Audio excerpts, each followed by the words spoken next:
Então vamos lá. Essa é a nossa aula 6, né? De um total de 10 aulas. Então a gente já passou da metade do curso, né? A gente tá chegando agora. Até sexta-feira foi a metade, a gente já começou a passar da metade do curso. E a gente vai aqui rever um pouquinho do que a gente fez, né? A gente tinha ali. Deixa eu até fechar aqui para ganhar um pouquinho de espaço. E diminuir aqui também um pouquinho. Então a gente tinha ali, ó. Deixa eu ver, tá gravando certinho, beleza. A gente mexeu nesse cara e a gente viu que algumas das coisas que estão aqui nesse Base Controller estavam no controlador Manicures. A gente mexeu aqui para o Base Controller por questões de reaproveitamento de código. Isso é uma das coisas que eu quero que fique bem internalizado para vocês. Quando você pega o Laravel, que você pensa assim, cara, tudo que eles estão fazendo aqui é mágica, eu chamo uma classe, eu não passo nada, ela já sabe o que é que faz ali. Não. Tudo aquilo ali é herança, polimorfismo em algumas situações, depende muito de que parte você está mexendo, mas nada ali é mágica, tudo ali é programação. Só que ele faz de tudo para que fique numa camada muito mais alta, para que você não precise ficar se preocupando com detalhes da própria, vamos dizer assim, arquitetura do framework. Então, coisas mais básicas, ele deixa lá, coisas que ele pensa o seguinte, cara, toda aplicação web, de uma certa forma, vai ter um padrão MVC ali, é óbvio, não precisa seguir esse padrão, mas se você for seguir esse padrão, toda vai ter ali um controlador, vai ter um modelo, vai ter um avio, vai ter de repente um middleware, vai ter de repente ali um sistema de autenticação, então tudo isso, né, inclusive outras coisas, como a gente está fazendo aqui de sistema de rota e tudo mais. Mas tudo isso é básico para qualquer tipo de aplicação. Então, para que eu vou ficar fazendo com que a pessoa se preocupe em configurar tudo isso? Eu já entrego pronto. Então, por isso que eu comentei em todas as postagens que eu fiz lá no LinkedIn, quando eu divulguei para vocês o treinamento, que a ideia não é só fazer uma aplicação web, é a gente fazer um framework. E é isso que a gente está fazendo, né? Deixa eu ver aqui. Deixa eu,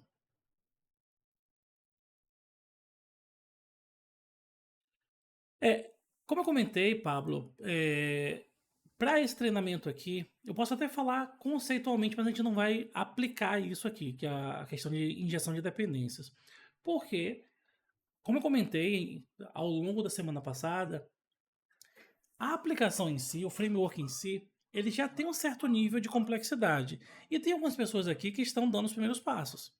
Então, eu não poderia deixar enxuto ao extremo, ao ponto de a aplicação não ficar tão profissional, mas eu também não posso aprofundar tanto. Então, assim, a gente vai ter diversos outros momentos para poder conversar melhor sobre isso, de repente uma live, um outro treinamento. Pode ficar bem tranquilo que em algum momento a gente vai falar sobre isso. Mas é até bom que a gente não utilize certas coisas para que não fique uma chuva de coisa na cabeça de vocês, né? Na verdade, uma tempestade de coisa, porque uma chuva já tá, né? Então, assim, tem muita coisa aqui que provavelmente, para a maioria de vocês, é a primeira vez que vocês estão ouvindo falar. Eu queria, inclusive, só para a gente poder bater um papo mais interessante, deixa eu abrir o chat novamente aqui. Eu queria que vocês fizessem um apanhado geral das coisas que a gente viu na semana passada e colocasse aqui no chat o que para vocês é novo. Por exemplo, vocês já tinham mexido com padrão MVC, já tinha mexido com um template engine tipo Twig, vocês já tinham mexido com autoload, com gerenciador de dependências, já tinha mexido com um sistema de roteamento. Coloca aí as coisas que vocês lembrarem e fala para mim o que disso para você é novo, né? Fala assim, cara, foi a primeira vez que eu vi, ou então já tinha ouvido falar, mas nunca tinha de fato implementado. Por exemplo, nunca tinha mexido com ORM, todos os meus exemplos eram sempre com PDO e tal. Então coloca aí só pra gente poder bater um papo e entender melhor esse momento de cada um de vocês, certo? Mas vamos seguindo aqui. Como eu falei, nada, nenhuma informação aqui vai ficar órfã. Em algum momento a gente vai falar, beleza? Então, na última aula, se eu não estou enganado, a gente parou nesse cara aqui, que é o nosso Manicure Model. Eu vou ter que talvez dar um zoom out aqui, só para ganhar um pouquinho de espaço. Né? Me confirme se ainda dá para ler perfeitamente, certo? Então, a gente criou um arquivo, uma propriedade de conexão, que ela já diz aqui que está esperando receber um objeto do tipo connection, e a gente tem um construtor. Nesse construtor, a gente chamou essa propriedade aqui connection e atribuiu a ela o retorno desse cara aqui. O que é esse cara aqui? A gente tem uma classe chamada Drive Manager e ele tem um método que a gente consegue acessar de forma estática. Ou seja, a gente não precisa criar um objeto para só então chamar o método. A gente consegue chamar o método sem instanciar a classe, né? Então a gente passou aqui para ele um array associativo com as configurações de conexão com o banco de dados, que naquele momento foi o que? DBName Build Book, o user root, o password root. Lembrando que no caso de vocês a senha fica em branco porque vocês estão utilizando o Zemp, né, o champ. Só que no meu caso, na última aula, deu um probleminha no champ, eu nem parei para ver o que tinha acontecido, mas provavelmente foi alguma coisa relacionada a alguma porta, não necessariamente a porta 3306 porque funcionou. Então talvez tenha algum tipo de bloqueio na porta do próprio MySQL ali. Não parei para resolver, para a gente poder ganhar tempo. Acabei levantando a instância ali no Docker, mas funcionou perfeitamente. Então, para mim, eu precisei colocar essa senha aqui, para vocês em branco. Então, o host é localhost. Esse localhost funciona como um esquema que a gente chama de loopback. É quando você chama você mesmo. Então, nesse esquema aqui, eu estou dizendo pro cara, velho, o servidor do banco de dados não está em outro lugar, está na minha própria máquina, só que está em outra porta. E aí eu digo para ele aqui que o endereço dele é localhost. Como eu não preciso informar a porta, porque a porta é a porta padrão, eu não coloquei aqui. Mas eu poderia, inclusive, caso eu tivesse outra porta, que é muito raro de acontecer, mas se eu tivesse outra porta, eu poderia chamar aqui também e definir uma porta diferente. Ô, Vim Paulo, aqui. Oi? só tirar uma dúvida rapidinho. Por que tem alguns objetos, né, que implementam os métodos de maneira estática e não fazem instâncias do objeto? Vamos lá. Às vezes a gente não precisa, assim, um método pode ser genérico ao ponto, vamos dizer assim, de não precisar fazer parte de um objeto. Por exemplo, vamos imaginar que a gente tivesse uma classe chamada, por exemplo, aqui, ó, matemática. Só nível de exemplo mesmo, certo? Matemática. Vou pegar exemplo da matemática, é bem simples. Então, dentro da classe matemática, eu tenho um método, por exemplo, que é por exemplo, somar. Então, eu tenho aqui function somar, que recebe dois números, A e B. E vamos simplesmente considerar que é isso aqui por enquanto. Perceba que eu não preciso ter um objeto para poder chamar esse método. Eu simplesmente poderia chegar aqui e dizer, cara, eu vou vir aqui, ó, matemática, dois pontos, somar, e passo aqui o 4 e o 5. Agora pensa que, por exemplo, eu tenho um outro exemplo, que é um carro, por exemplo. Um carro, eu tenho um método acelerar. Normalmente o método acelerar depende de outras coisas. Ele depende de uma propriedade, por exemplo, velocidade atual, de outra propriedade chamada velocidade máxima. Eu tenho de repente de troca de marcha. Pode ter uma série de coisas que estão associadas a esse método. Então, nesse caso, não faz sentido que eu chame o método acelerar diretamente da classe. Eu teria que criar um objeto para poder hidratar ele com as informações que eu preciso e só então executar o método. Aqui eu não preciso fazer isso. A não ser que eu tivesse algo como function, que não faz nem sentido, mas só de exemplo, definir número 1, por exemplo, e vou ter aqui, por exemplo, function, definir número 2. Aí nesse caso aqui eu não teria esses caras aqui dentro, e eu poderia vir aqui agora e dizer o seguinte, cara, retorna para mim, diz definindo, ou melhor, nesse caso teria que ser aqui o seguinte, vou botar aqui em cima também. Número 1, inicialmente eu vou deixar ele como nulo, por exemplo, e o número 2 deixar como nulo também. Aqui teria lógica para eu definir o número, por exemplo, eu poderia receber aqui um número e passar aqui para dentro, né? Aqui também vou receber o número e passar para dentro. E aqui eu diria, cara, eu quero que o retorno seja o número 1 mais o número 2. Então, nesse caso, o meu método somar depende de outras informações do meu objeto. E essas informações não são necessariamente da classe, são do objeto, porque cada objeto pode ter um número diferente. Óbvio, é um exemplo extremamente simplório e esdrúxulo, só para representar. Mas perceba que quando eu recebi os métodos aqui em cima, tipo número 1 e número 2, eu não precisava mais ter que acessar isso. Eu poderia simplesmente botar aqui return número 1 mais número 2. E então, não preciso de nada disso aqui. Nesse caso, eu poderia acessar de forma estática. Entendeu? Certo, entendi. É só para não tomar muito mais tempo também. Uhum. Até uma dúvida, quando eu estava desenvolvendo o projeto, né? O método ser estático também ajudaria, por exemplo, se eu tivesse uma classe e algum dos métodos dela retornassem outras instâncias de outros objetos. O método ser estático impediria de eu, tipo, toda vez que eu chamo o método, eu retornar uma nova instância. Por exemplo, se eu quiser que eu tenha uma instância única no projeto, para usar em todo o projeto, isso me impediria, né, de eu ter várias instâncias no meu projeto. Eu não entendi muito bem a sua pergunta. Mas assim, Por exemplo, vai lá. eh, tem a entidade da URM, né, do Jack Toros, que ela gerencia a ORM do projeto, as ORMs. Uhum, E aí, esse objeto, ele gerencia todas as entidades do ambiente, né. uhum, E aí o recomendado é que você tenha, que eu esqueci a palavra, é o Singleton, né, uma única instância que gerencia todos os objetos. E aí, se você tiver um método estático, toda vez que eu chamar, esse método, eu não preciso criar uma instância toda vez, e aí eu não geraria uma nova instância. sim, você não geraria uma nova instância. Só que, por exemplo, se a questão tem a ver com o seu objeto de modelo, entenda que os seus outros métodos aqui, ó, até como exemplo aqui o obter todas, ele faz referência ao connection. E esse connection é um membro desse objeto. Então, depois que eu instanciar esse objeto, logo no momento da instanciação dele, ele vai receber um valor aqui. Nesse caso aqui, a melhor forma da gente poder reaproveitar isso é fazer a mesma coisa que a gente fez aqui com o Base Controller, que inclusive é um dos assuntos da aula de hoje. A gente vai mover toda essa lógica para o Base Controller para que nos próximos controladores, ou desculpe, um Base Model, para que nos próximos models a gente possa fazer uso desse cara, né? Sem precisar ficar criando uma instância diferente de connection para cada cara desse. Sacou? Entendi. Inclusive, vamos até fazer isso agora, né? Como a gente viu na última aula, a gente definiu esse cara aqui como o drive que cria a conexão para a gente.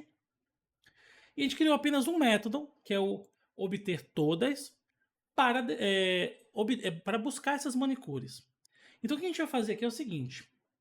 Vou vir aqui e fazer assim, ter a mesma lógica que a gente fez com o controlador.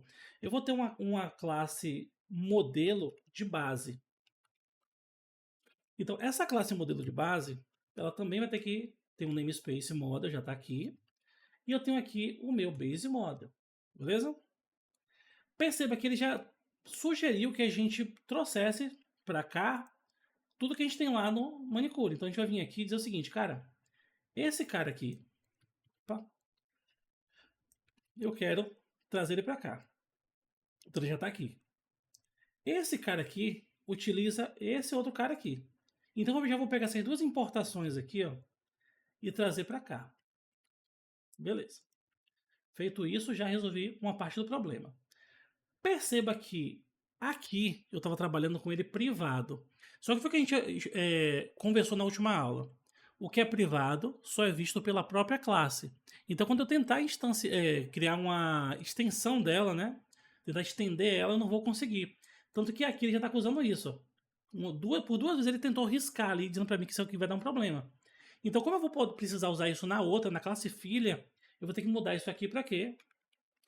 Protected. Beleza? No construtor dessa classe, eu vou fazer a mesma coisa que eu tenho aqui. E ele já fez isso aqui. Ou seja, eu vou dizer que no momento que essa classe for construída, eu vou chamar o Drive Manager e obter uma nova conexão a partir desses dados aqui. Beleza? Só que quando eu fizer isso aqui, eu preciso acessar nessa classe aqui essas informações. Então eu vou dizer que esse cara aqui estende de base model. Automaticamente eu não preciso mais desse cara. Beleza? Opa, acabei pagando mais coisa do que deveria aqui. E, consequentemente, ele já identificou que eu não vou precisar desses caras aqui em cima e também não vou precisar disso aqui embaixo. Foi o que ele sugeriu. Cara, você está criando um novo construtor. Quando você cria um novo construtor, automaticamente você sobrescreve o construtor da sua classe mãe, né? Sua classe pai aqui. Então, o que a gente está fazendo? Eu estou chamando a execução do construtor de cima. Porque assim, ele vai executar isso aqui de qualquer forma, mesmo que eu não esteja necessariamente instanciando essa, eu estou instanciando essa de cá. Então, beleza, vamos lá. O que a gente fez aqui?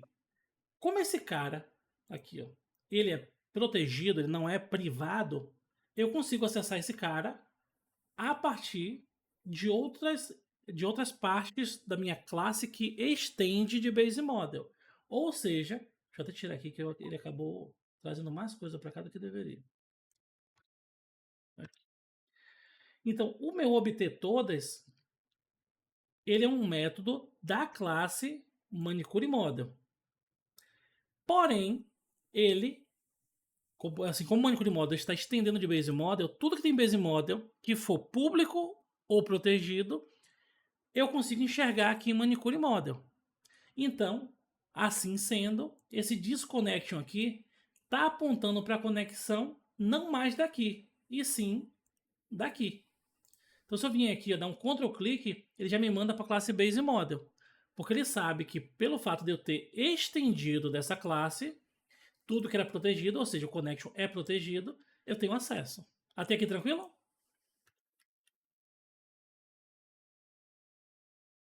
Beleza. Então vamos fazer o seguinte aqui agora. Vamos rodar nossa aplicação mais uma vez. Então, php -s maiúsculo localhost 2.8000 menos t public. Opa, botei menos y ali. Menos t public. Então, nossa aplicação subiu. Vamos dar uma olhadinha aqui nela. O que está dizendo para mim aqui, ó? Que eu tenho uma propriedade não definida chamada connection. Então, tem algum probleminha aqui. Vamos dar uma olhada. O nosso base model não está salvo. Perceba que tem essa bolinha aqui. Então, o que a gente está enxergando aqui não necessariamente está refletindo o arquivo. Vou dar um Ctrl S, salvei. Vamos lá de novo, recarregar. E agora ele carregou. E voltou a funcionar perfeitamente como estava no outro. Beleza? Percebeu que na primeira tentativa, como ele estava cacheando as coisas, foi muito lento. Agora já ficou mais rápido. Beleza? Então, show de bola. Uma outra coisa que a gente pode fazer aqui é o seguinte. Eu posso vir aqui e dizer, cara, eu estou passando aqui esse obter todas. Mas será que quando eu vier para a minha aplicação definitiva, eu não vou ter que pegar todas as manicures, todos os clientes, todos os horários, todos os agendamentos? Então, eu acabaria tendo que pegar esse método aqui e copiar e colar ele em cada um dos meus models, no meu modo de manicure, no meu modo de agendamento, no meu modo de cliente. Isso também não é uma coisa legal. Então, o que eu posso fazer? Eu posso mover esse cara para o Base Model. Se eu vier aqui, novamente, pelo fato dele ser público, eu tenho acesso aqui em manicure. E, consequentemente, quem chamar de manicure vai enxergar esse cara como sendo de manicure model. Então, vamos lá recarregar a página e continua funcionando. Beleza? Então, nosso método, ou melhor, nosso modelo ficou absurdamente pequenininho. Ficou bem interessante, né? Só que aqui eu posso melhorar ainda mais. Por quê? Nesse cara aqui, ó, todo mundo que estender de base model vai estar chamando manicure. Isso não é interessante. Então a gente pode fazer algo que o Laravel também faz, que é o quê? Eu posso vir aqui e botar um protected, pode botar um string mesmo, que é o table. Quando eu fizer isso, eu venho aqui e digo o seguinte, cara, esse nome daqui não vai ser mais manicure, vai ser o que foi informado em this table. Só que se eu fizer isso e vier aqui agora ele falha. Por quê? Porque eu não defini table. Beleza? Perceba que table está aqui, eu declarei, mas não passei um valor para ela. Então vou ter que vir aqui e dizer o seguinte, cara, nessa classe aqui, pode ser em cima, embaixo, onde vocês quiserem, eu quero fazer um protected table que eu vou chamar de manicure. Isso aqui vai sobrescrever o table que está lá na outra classe. Alô? Acho que eu caí.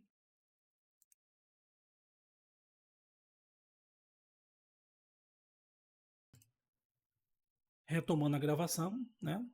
Espero que essa pausa na gravação aqui não tenha afetado o arquivo, né? Mas beleza, vamos lá. Então, só recapitulando, né? Eu vim aqui na minha classe Base Model e criei uma outra propriedade. Eu tinha essa propriedade Connection. Eu criei uma outra propriedade aqui que é essa Table. O que essa Table faz? No obter todas, né, que inicialmente ele fazia parte de Manicure Model, eu movi para o Base Model. Eu não podia ter deixado aqui simplesmente a string Manicure, porque todas as classes que estendessem de Base Model acabariam chamando Manicure, o que não é interessante para a gente, porque Manicures é o nome da tabela. Então eu criei essa propriedade aqui e disse que esse cara, por sua vez, vai chamar esse distable. Feito isso, o que vai acontecer?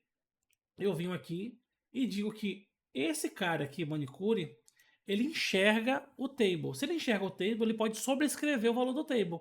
Então, inicialmente o valor era nada, porque eu não tinha definido nenhum valor.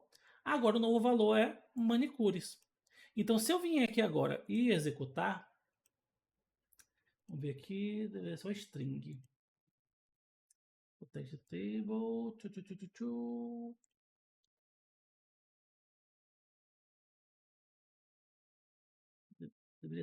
deixa eu definir aqui, ó, um valor inicial.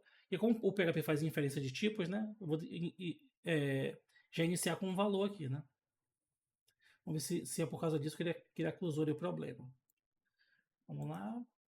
Não, ele está acusando alguma coisa aqui. Base Model, linha 5. Base Model, linha 5. Ué, linha 5? Não, Manicure Model, linha 5.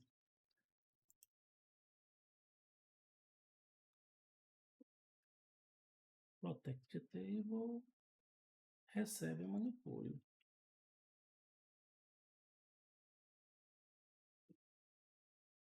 Isso aqui.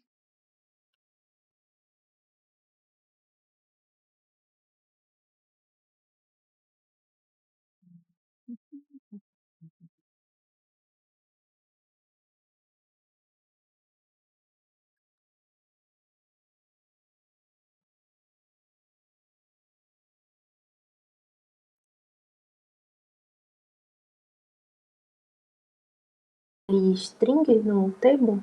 Ele tá sem tipo? Tá. É por causa do...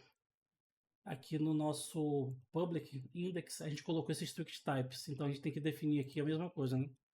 String. Bem percebido, né? Pronto. Então vamos lá. Se a gente não tivesse aquilo dali, a gente poderia simplesmente chamar que ele faria inferência. Mas nesse caso, como a gente de fato colocou o strict type, a gente precisava definir explicitamente aqui o string. Beleza? Então show de bola. Perceba que agora o meu método manicure, ou melhor, minha classe manicure moda tem apenas isso, e mesmo assim a gente pode buscar todas as manicures. Se eu tivesse outra tabela, o que a gente vai ter no futuro, eu precisaria criar aqui um novo modelo e simplesmente definir aqui o nome da tabela, né? O nome da tabela. Uma outra coisa legal que a gente pode fazer aqui seria já pegar o nome aqui. Eu não vou fazer isso aqui, né? Inclusive, eu acho que no curso do ano passado a gente fez isso. A gente consegue pegar o nome da classe e fazer aqui uma lógica para a gente não precisar colocar isso aqui, que é justamente o que o Laravel faz. A gente poderia pegar esse nome manicure aqui, a gente tiraria o model, deixaria só a parte do começo, né, esse prefixo do começo aqui. E... Estão com problema para me ouvir? Vocês estão me ouvindo?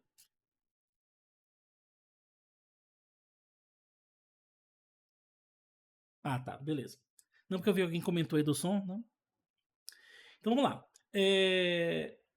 Então eu poderia pegar esse nomezinho aqui do começo, jogar tudo para caixa baixa e atribuir um S no final, que é o que o Laravel faz. Mas no nosso caso aqui não há necessidade de fazer isso, porque isso aqui já é simples o suficiente para a gente, né? Então beleza. O que a gente vai fazer agora?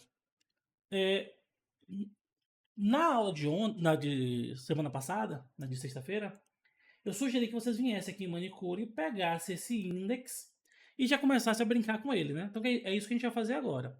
A gente viu que toda essa parte aqui do main content a gente vai reaproveitar lá em cada um dos nossos arquivos de view, né?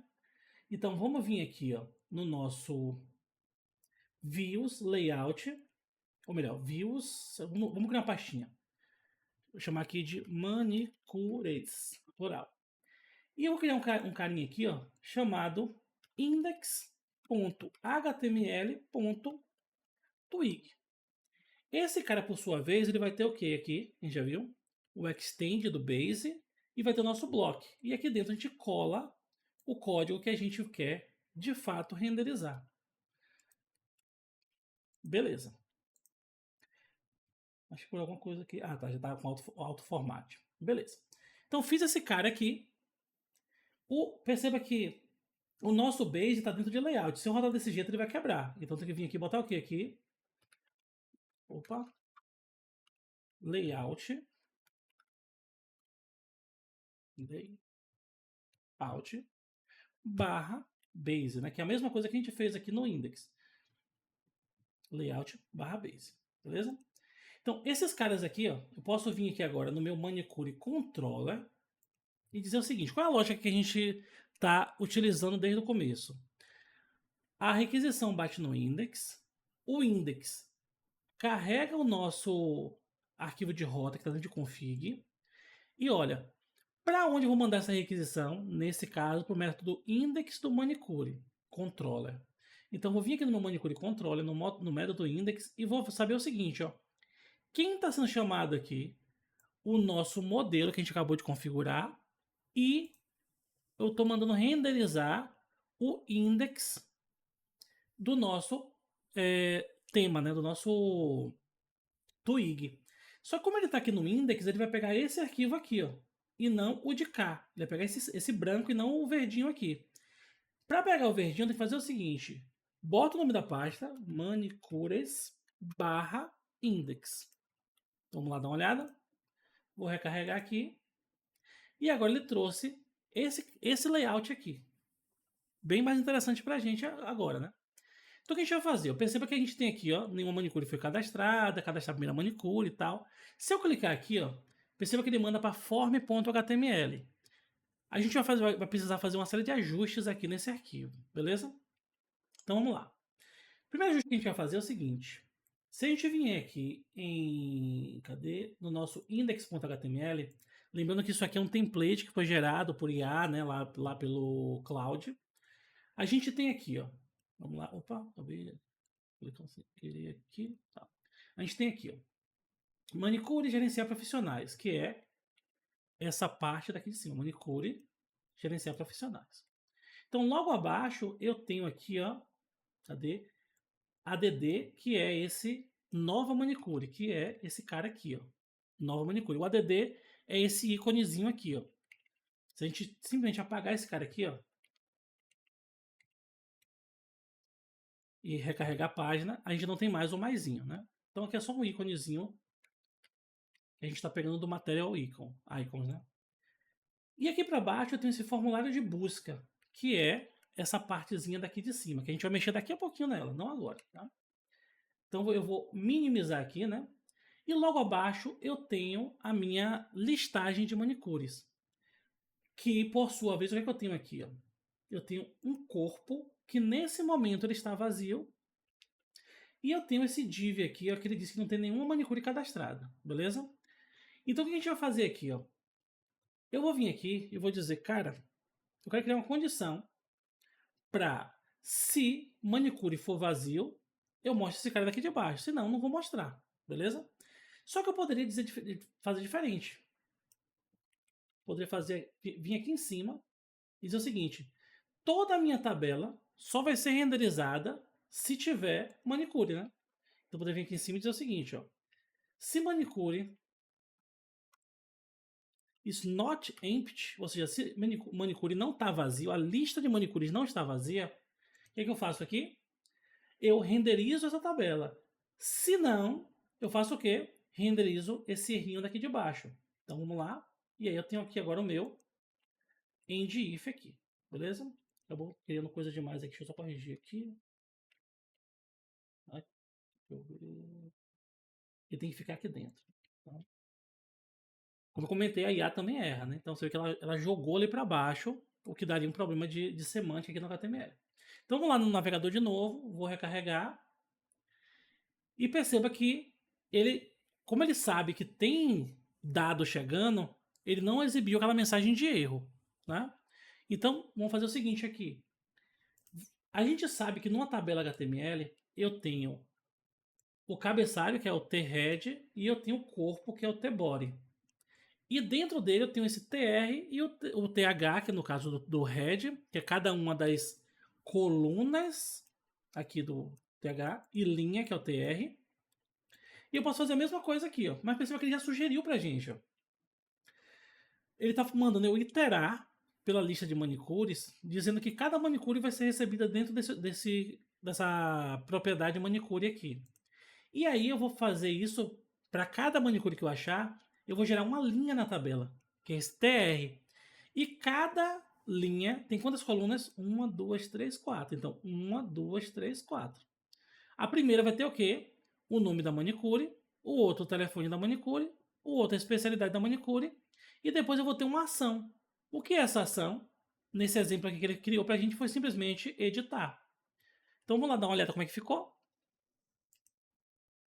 Eu tenho aqui ó, a manicure Anderson, Tiffany e Elder. Não tem telefone e especialidade porque a gente não definiu isso no banco de dados. Beleza? Até aqui tá tranquilo o entendimento, pessoal?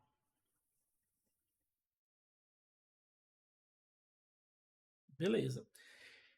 Então o que a gente vai fazer agora? Eu vou lá no meu RAID SQL para poder criar mais coisas no meu banco de dados. Porque a gente criou um banco de dados ali só de exemplo, né? Aqui, Photoroot. Então, show de bola. Vim aqui, ó. Eu tenho nome e e-mail, que foram as duas informações que naquele momento a gente passou. Só que nesse caso aqui eu nem tenho e-mail. A gente colocou ali só de exemplo. Então, o que é que eu vou precisar colocar lá? Telefone e especialidade.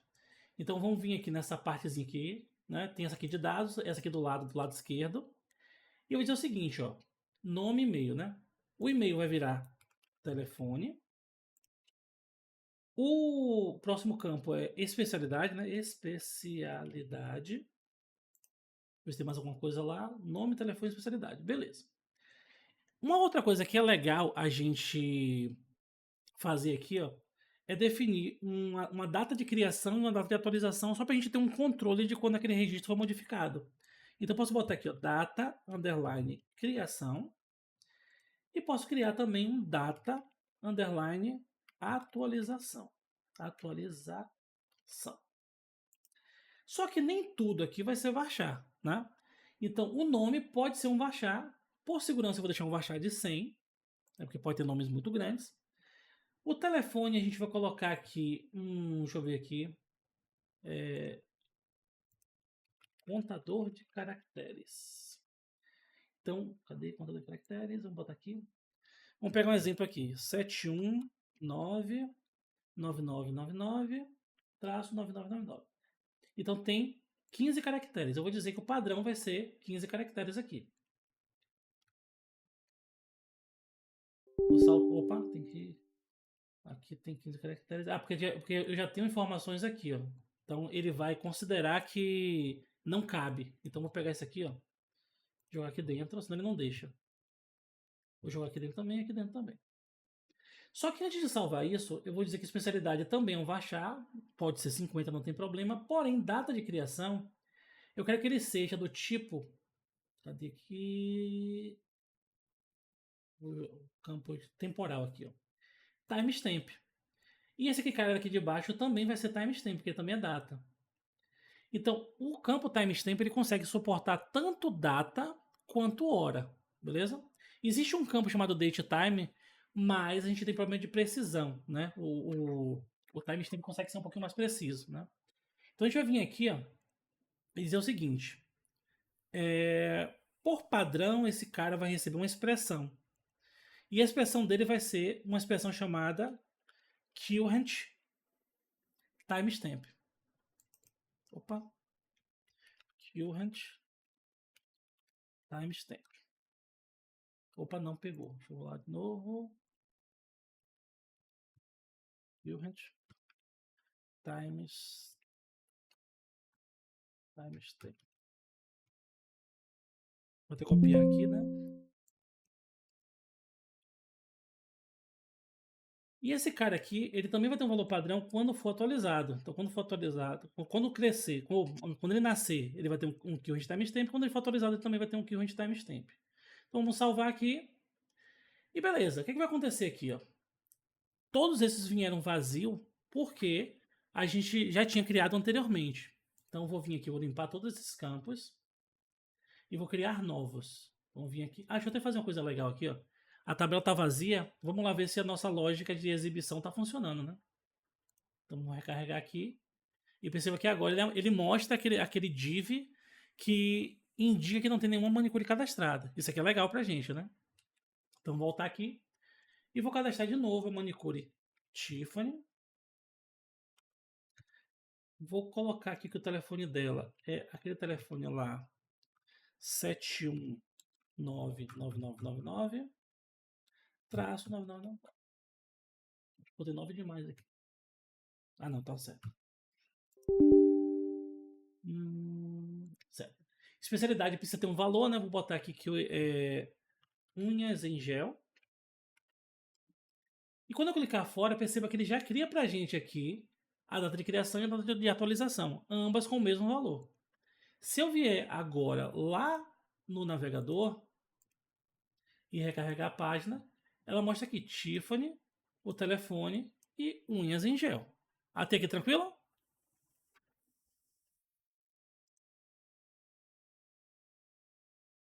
Então vamos seguindo aqui. Vou criar aqui algumas outras manicures aqui só de exemplo. Ó. Se eu apertar Ctrl Insert, ele vai criando aqui ó, cópias.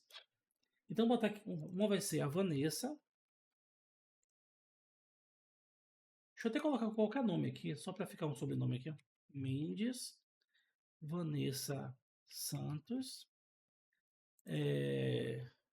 Júlia Amorim. E botar aqui, por exemplo, Daniela Paixão. Coisa aqui. Só para a gente ver que realmente está funcionando, eu vou colocar telefones diferentes aqui. Vou botar 8888. Aqui vai ser 7777. E aqui vai ser 6666. E nas especialidades eu vou colocar também coisas diferentes aqui. Vou botar aqui unhas decoradas, cutículas. E vou deixar isso aqui como unhas em gel mesmo. Como eu dupliquei, perceba que o horário de criação ficou igual, né? Porque eu dupliquei. Porém, como eu tenho aquela lógica de atualização, quando eu criei um novo registro aqui, ó, e coloquei novos dados aqui, ó, ele foi pegando datas diferentes. Se eu pegar aqui, por exemplo, esse aqui, ó, esse aqui foi 16 horas. Se eu colocar um em gel 2 e clicar fora, ele atualizou para 17. Aqui tá dando um probleminha de time zone, né? Porque provavelmente ele tá com o horário dos Estados Unidos e tal. Mas a gente pode também configurar isso. Talvez o de vocês não aconteça isso, né? Que tá com Zemp. No meu caso, que eu tô com Docker aqui, eu teria que fazer uma configuração adicional. Mas vamos lá dar uma olhada, né? Tô vindo aqui e olha, tá tudo aparecendo aqui. Uma outra coisa que eu gosto de fazer é o seguinte. Perceba que essas ações aqui, ó, ele tá com a região em branco aqui, ó. A gente pode definir um tamanho aqui também, ó. Posso vir aqui nesse cara e dizer o seguinte. Esse carinha aqui, que é o ações, eu posso dizer, cara, ele tem um width, né? Que, lembrando que é Tailwind, né?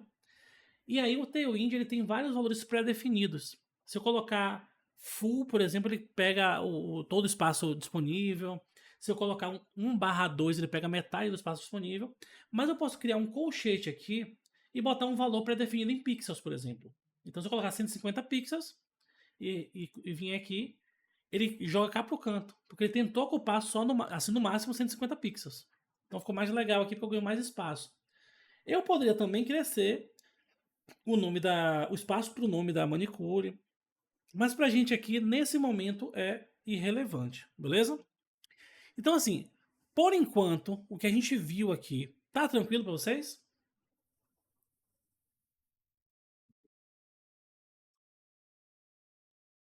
Então, se não estão respondendo, eu vou seguindo aqui. Então, vamos lá.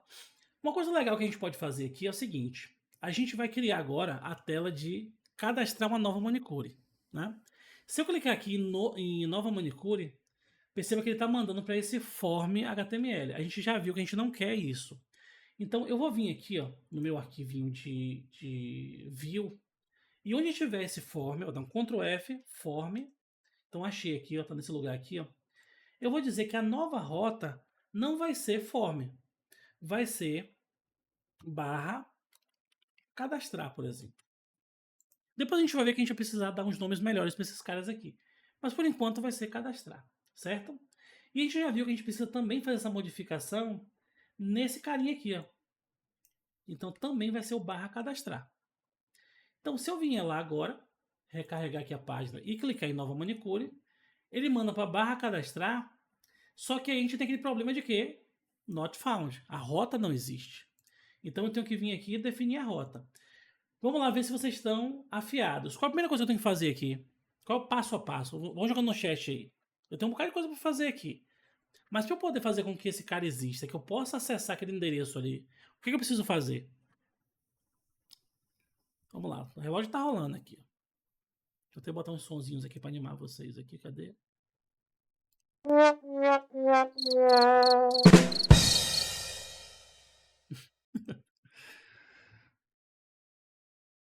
Vamos lá.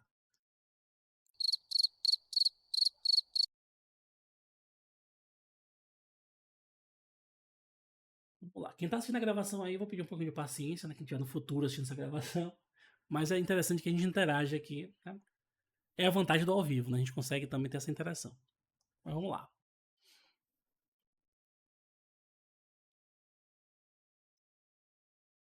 Show de bola. Exatamente. Eu preciso definir uma rota aqui, ó. Cadê routes? E mapear ela para o controlador. Será que ele vai identificar isso? Vou dar um enter aqui e ficar só esperando. Perceba que ele meio que não soube o que fazer. Mas eu vou aceitar o que ele sugeriu assim mesmo. Perceba que agora ele sugeriu corretamente, ó. Barra cadastrar, manicures controller, class e o método cadastrar. Beleza. Então se a gente for lá agora, o erro tem que mudar, né? Então ele deixou de ser uma rota não encontrada para um método não encontrado, né? Ele tentou encontrar uma função lá e não rolou, né? Então vamos lá no nosso controlador e vamos definir essa nova função. Então a gente já viu que é muito simples. Basicamente eu vou precisar criar um formulário ali, né? Um novo arquivo de view e um método. Tanto que ele já sugeriu pra gente. Eu vou dar aqui um tab e ele está dizendo o seguinte, cara, cria o método cadastrar, ele recebe ali o server request interface e ele renderiza, né, ele devolve uma renderização de manicures barra form. Porque ele entendeu, se a gente está em manicure barra index, nada mais justo do que fazer um manicures barra form. Então se eu vier aqui e tentar executar agora ele já deu outro erro. O que ele está dizendo? Que ele não foi capaz de encontrar o template manicure form.twig, né? Form.html.twig. E, obviamente, isso foi gerado porque a gente não definiu aqui, dentro dessa pastinha aqui, ó, views, manicures, o nosso form. Então, vamos vir aqui, ó, form.html.twig. Vamos lá. Vou vir aqui no nosso layoutzinho básico, onde tem aqueles nossos arquivos HTMLs. Vou vir aqui manicure e agora eu vou copiar o conteúdo desse form. Mas lembrando que eu não vou pegar ele inteiro. Eu vou vir aqui pegar somente a parte do main content. Por isso que é legal utilizar a IA para gerar isso, que a gente sempre gera dentro de um determinado padrão, né? Então, vou copiar esse cara aqui todo. Vou fechar esse form para não confundir com o meu outro form. E aqui dentro eu vou colar esse conteúdo. Mas antes a gente esqueceu de fazer uma coisinha, que é o quê? Estender o layout base e fazer o quê? Opa! E fazer o quê? Abrir o bloco, fechar o bloco e colar o conteúdo aqui dentro. Deixa eu corrigir aqui. Por algum motivo ele está meio que zoadinho aqui. Então deixa eu só ver se não está com alguma coisa quebrada. Deixa eu ver aqui. Esse div fecha aqui, esse cara fecha aqui. Esse cara fecha aqui. Deixa eu fechar o form aqui. Esse cara daqui. Tem coisa a mais aqui. Então, beleza. Perceba que o HTML estava com problema. A IA já corrigiu também pra gente aqui. Ela percebeu que tinha um div a mais ali. Então, show de bola. Vamos lá no navegador e vamos recarregar. Então, olha que legal. Eu posso voltar aqui para minha listagem, posso clicar aqui e ir para o meu cadastrar. Olha que legal. Do jeito que está aqui, eu vou subir para vocês, só para vocês poderem brincar aí também, certo? O ideal seria que, obviamente, a gente tivesse uma definição um pouquinho mais clara do que a gente está fazendo, mas como eu quero que vocês também tenham essa brincadeirazinha aí, vou subir para vocês. Então aqui vai ser o quê? Define as rotas de manicure, ou melhor, de listagem de manicures e cadastro de manicures. Subir aqui na própria branch master. Lembrando que na vida real a gente não sobe para master. A gente teria criado um feature barra alguma coisa, né? uma branch separada. Teria subido para essa branch que outra pessoa poderia baixar, mas normalmente essa outra pessoa também não utilizaria esse cara, porque vocês teriam um ponto de verdade que seria uma branch chamada develop. É claro que isso depende também de empresa para empresa. Cada empresa trabalha com um jeito diferente, cada time trabalha de um jeito diferente. Beleza? Baixem aí e me confirmem se vocês conseguiram executar. Lembrando que vocês precisam criar aqui esse banco de dados. Então eu também vou exportar esse cara para você. Ó. Eu vim aqui, ó, exportar banco de dados SQL. Ou melhor, fazer melhor. Como eu só tenho uma tabela, vamos vir aqui, eu vou clicar nessa tabela aqui. Vou vir aqui em código de criação. Cadê aqui? Vou copiar isso aqui e vou jogar aqui no chat mesmo para vocês. SQL. Colei. Para vocês importarem, caso vocês já tenham criado o seu banco, vocês podem excluir sua tabela de manicures. Pode fazer. Eu não vou excluir aqui para a gente não perder o dado, né? Mas você pode vir aqui em cima e dizer o seguinte, ó. Clica nesse cara, vem aqui em consulta, cola isso aqui e executa. Eu vou até fazer aqui, ó, para vocês verem. Novamente, ó. Cliquei no nome do banco, não no nome da tabela, no nome do banco, considerando que vocês não têm mais a tabela de manicures. Então, cliquei no banco, cliquei aqui em consulta, vou colar. Vocês não precisam mudar o nome, eu vou mudar só para a gente ter alguma coisa diferente. Botei aqui um 2 e executei. Vou vir aqui em cima com o botão direito, atualizar, e perceba que agora tem duas tabelas. Ó. Essa aqui foi gerada pelo código que eu passei para vocês. Então, funciona. Vou excluir aqui para a gente não se confundir. E tá nossa manicure aqui. Se você der 2 cliques aqui, ele limpa essa consulta que a gente acabou de fazer. Vejam aí se vocês conseguem fazer isso aí. E vão me atualizar. Então, enquanto vocês estão aí fazendo... Se bem que eu não posso nem continuar aqui, senão vocês não vão conseguir dar atenção a 2 coisas ao mesmo tempo. Então vai dando uma olhadinha aí. Sim, a Holanda deu uma dica legal aqui, ó. Durante as férias, eu dei de presente para vocês acesso ao curso de SQL, né, lá na própria plataforma da área do código. Então, uma das coisas que a gente usou lá, inclusive, foi um plugin do VS Code para poder trabalhar com SQL. Então, se vocês não quiserem utilizar o RAID, eu acho ele legal, apesar dele ser um pouquinho bugado, mas eu acho ele bem legal. Tem vários recursos, suporta vários bancos. Mas, até enquanto vocês estão fazendo aí, né, para quem já terminou, a gente tem algumas alternativas. Uma alternativa é o PHP MyAdmin, né, como a gente já viu aqui, esse cara. Inclusive, ele já está instalado para vocês no Champ, né, pode ser esse cara. Um outro cara que pode ser utilizado, além dos plugins do VS Code, é o TheBeaver. Esse aqui é um pouquinho mais difícil de utilizar, mas depois você pega a manha, é bem de boa, né? Tem esse cara. A vantagem desse cara aqui é que ele funciona no Windows, no Mac e no Linux. O RAID só funciona no Windows. Acho que o RAID teve uma atualização. Deixa eu ver aqui. RAID. Acho que tem uma atualização que suporta agora Linux também, ou era Mac OS. Deixa eu ver aqui. Deixa eu ver aqui. Downloads. Aqui, ó. Agora ele suporta Linux e Mac também, no RAID. Mas até pouco tempo atrás, que é um release novo, tá vendo? Até pouco tempo atrás, só funcionava no Windows. E aqui, isso aqui é interessante, ó. Ele ainda está em modo preview. Ou seja, pode ter meio mundo de bug. E se tratando do RAID SQL, vai ter. Se a versão estável, ele não diz que tem, e tem, então de preview com certeza vai ter. mas é uma opção também legal. Existem outros caras, existe um cara também, esse infelizmente é pago, mas é bem legal, que é o Navigate.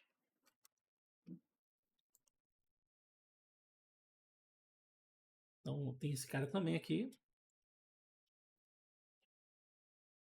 Existe também o DataGrip, para quem tem a conta estudante aí da JetBrains ou quiser pagar, né? Tem esse cara aqui também. Apesar de que boa parte das coisas que ele faz, né?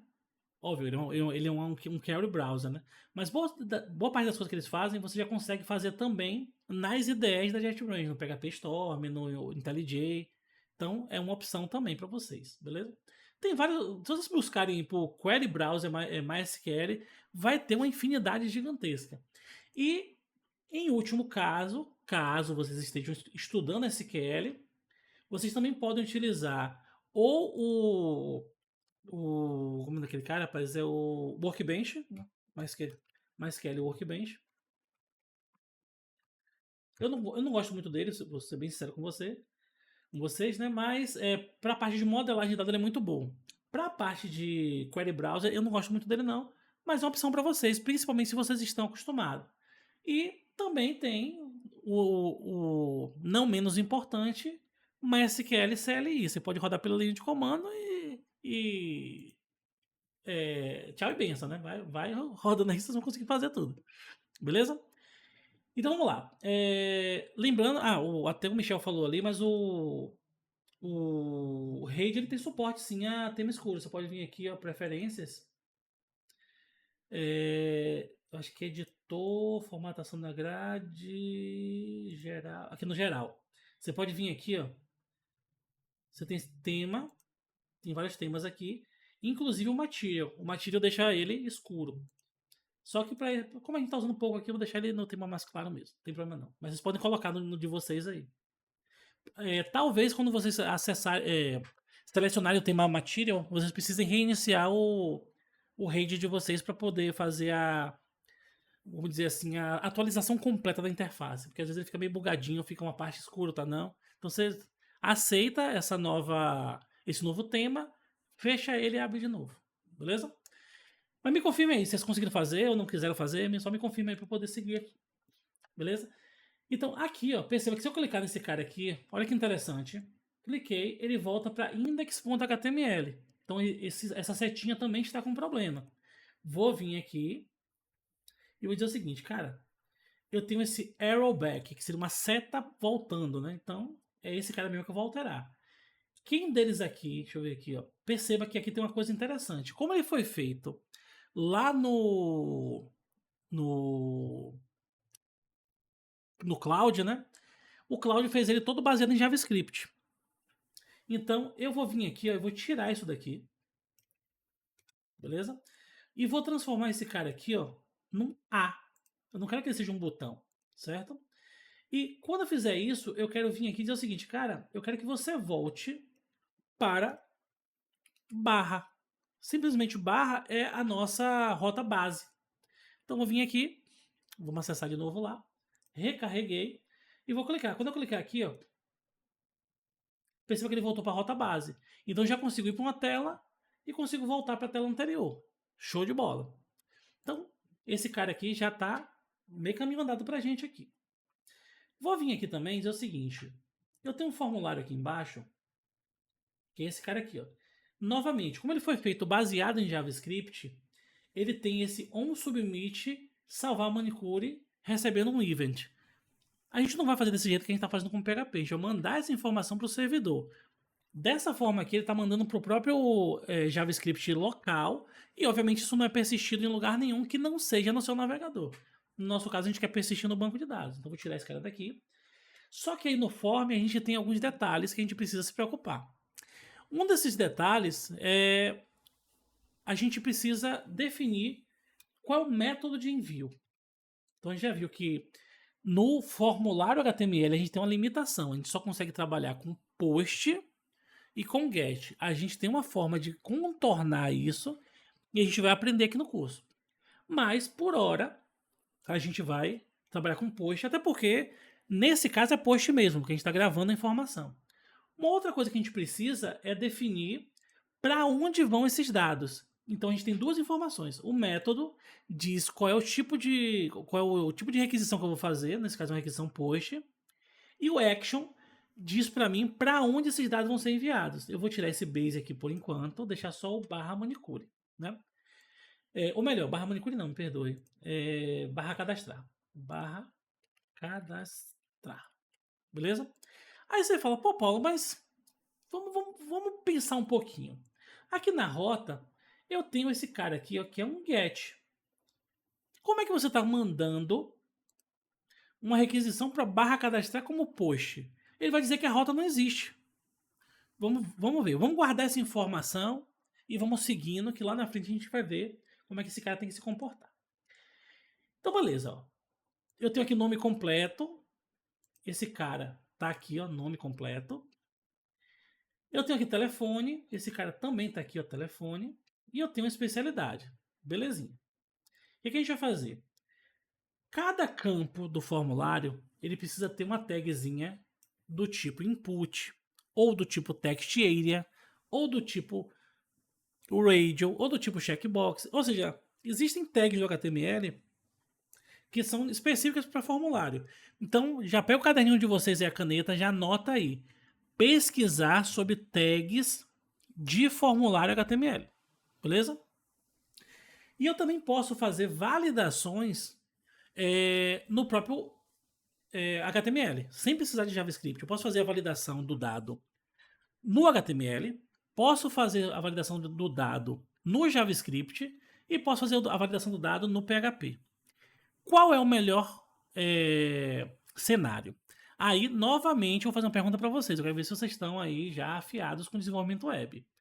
Cadê quem foi meu aluno aí das aulas pessoais? Ou quem quiser responder. É melhor fazer validação no front, ou seja, com JavaScript e HTML, ou fazer no back-end com PHP? Vamos lá.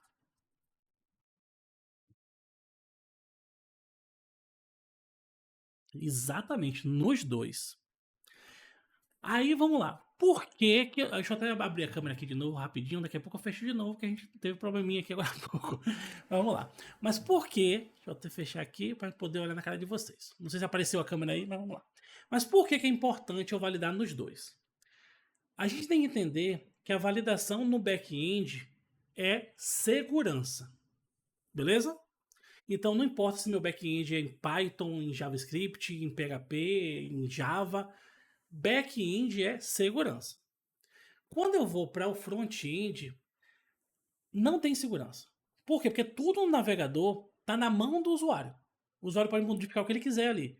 Ele pode mexer ali nas ferramentas de desenvolvedor do navegador e alterar qualquer coisa. Ele pode desabilitar JavaScript, ele pode alterar parte do código HTML, então não é segurança.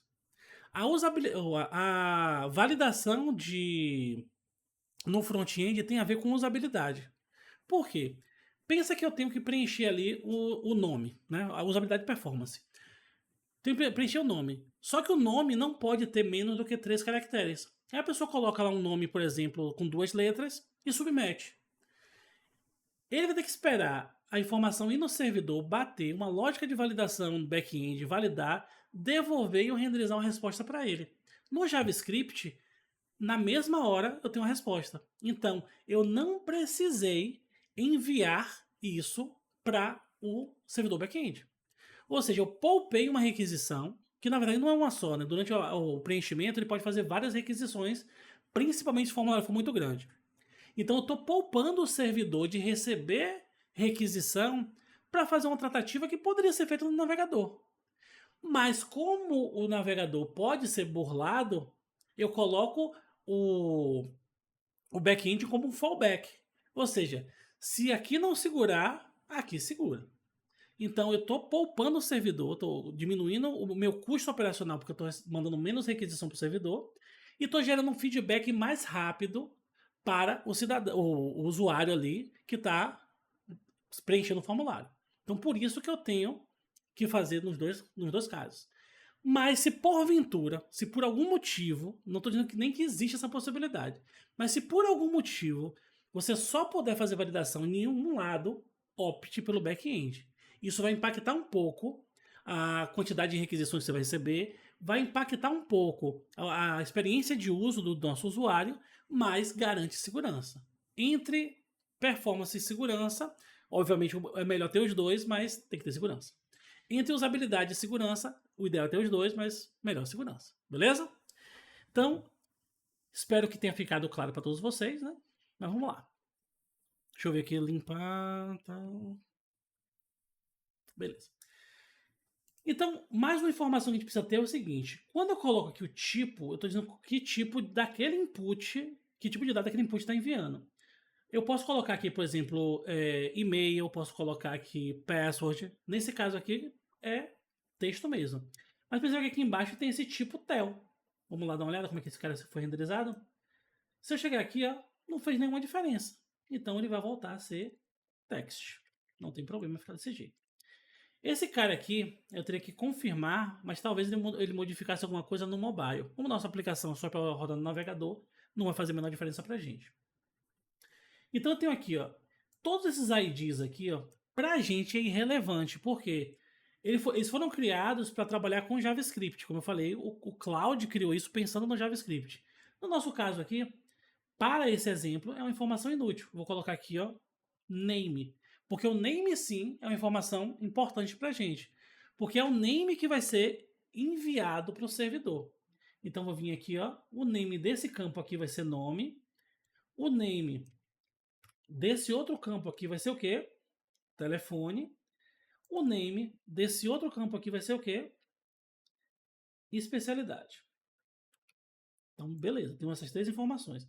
Perceba que ele mesmo já colocou aqui, ó, required, required e required. O que esses campos fazem, né? Se eu vier aqui, ó, e tentar submeter, ele já diz, ó, cara, preenche esse campo aqui, ó. Vou vir aqui, preencher qualquer coisa, ele ó, preenche esse outro campo aqui. Então o required já cria pra gente uma obrigação de resposta. Mas lembrando que essa validação é no front, ela não é uma validação no back, né? Ela não garante segurança e ela tem algumas limitações que a gente pode contornar, obviamente, com JavaScript. Mas vamos lá. Então tenho aqui nome, beleza. Eu tenho aqui telefone, tenho aqui especialidade. E show de bola.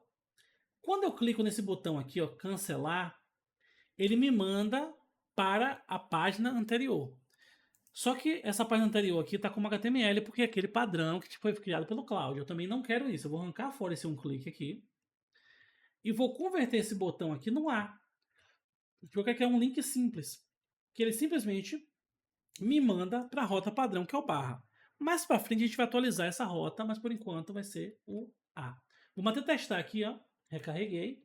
E vou cancelar. Cara, eu quero cancelar aqui. E ele mandou de volta. Mas perceba também que quando eu fiz essa modificação ali, ele meio que jogou o texto para o lado, né? Então a gente precisa contornar isso aqui. Agora vai ser CSS. Ou, no nosso caso, Tailwind. Eu posso vir aqui e dizer o seguinte, cara. Vamos botar aqui, ó, um text center. Vamos ver se ele corrige. E corrigiu. Beleza? Essa é a vantagem do Tailwind. Eu tenho diversas classes utilitárias que resolvem qualquer coisa para mim aqui. Beleza? E lembrando que, se vocês quiserem entender um pouquinho mais sobre Tailwind, vocês podem olhar a documentação, ou a gente pode também bater um papo futuro sobre Tailwind. Inclusive, depois quando a gente concluir o treinamento, eu vou pedir que vocês preencham para mim um formulário, é coisa básica, um minuto vocês respondem. Só para eu entender qual é a sensação de vocês perante o curso, para ver se eu estou seguindo um caminho bacana, se realmente estava na linha que vocês queriam, e até mesmo para poder ver o que é que gera interesse em vocês para coisas lá no futuro, né? A gente pode fazer diversos outros encontros como esse aqui. Mas vamos lá. Então, quando eu clicar aqui em salvar, eu tenho que submeter o formulário. Então, perceba que esse botão é do tipo submit, ele já faz isso. E não tem mais nada para fazer aqui por enquanto, né? Então vamos lá. Vou vir aqui dizer que o nome da manicure é Ana Júlia. O telefone dela vai ser 7198888-8888. Não ligue para esse número que a gente não sabe se existe, né?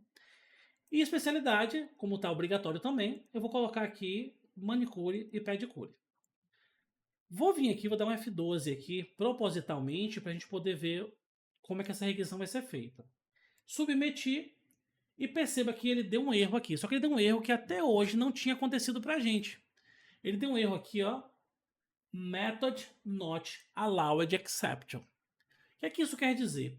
Se a gente vier aqui, ó, no navegador, bota assim, ó, http status method not allowed, a gente vai ver que a gente tem esse método aqui, ó, 405. Esse status 405. Ele diz o que pra gente, ó? O estado de resposta indica que o verbo HTTP utilizado não é suportado. Ou seja, a rota existe. A gente não consegue acessar a barra cadastrar? Consegue, só que a gente consegue via GET. A gente não cadastrou um método do tipo POST, uma rota do tipo POST. Então perceba que se eu vier aqui, ele pegou e deu o erro pra gente. Então o que eu vou ter que fazer para corrigir isso? Eu vou ter que vir aqui no meu arquivo de rotas e dizer, cara, além desse cara aqui, eu tenho um outro que tem que ser aqui, ó, post. Só que como esse método cadastrar é responsável por carregar o formulário e exibir para a gente, eu tenho que ter um outro método que de fato persiste as informações no banco de dados. Só que esse método até poderia ser o mesmo. Eu poderia colocar uma condição que identificasse se a requisição veio por post, por get e tal. Mas a gente já viu que o ideal é que a gente tenha uma separação de responsabilidades. Esse método aqui deve ser somente para exibir o formulário.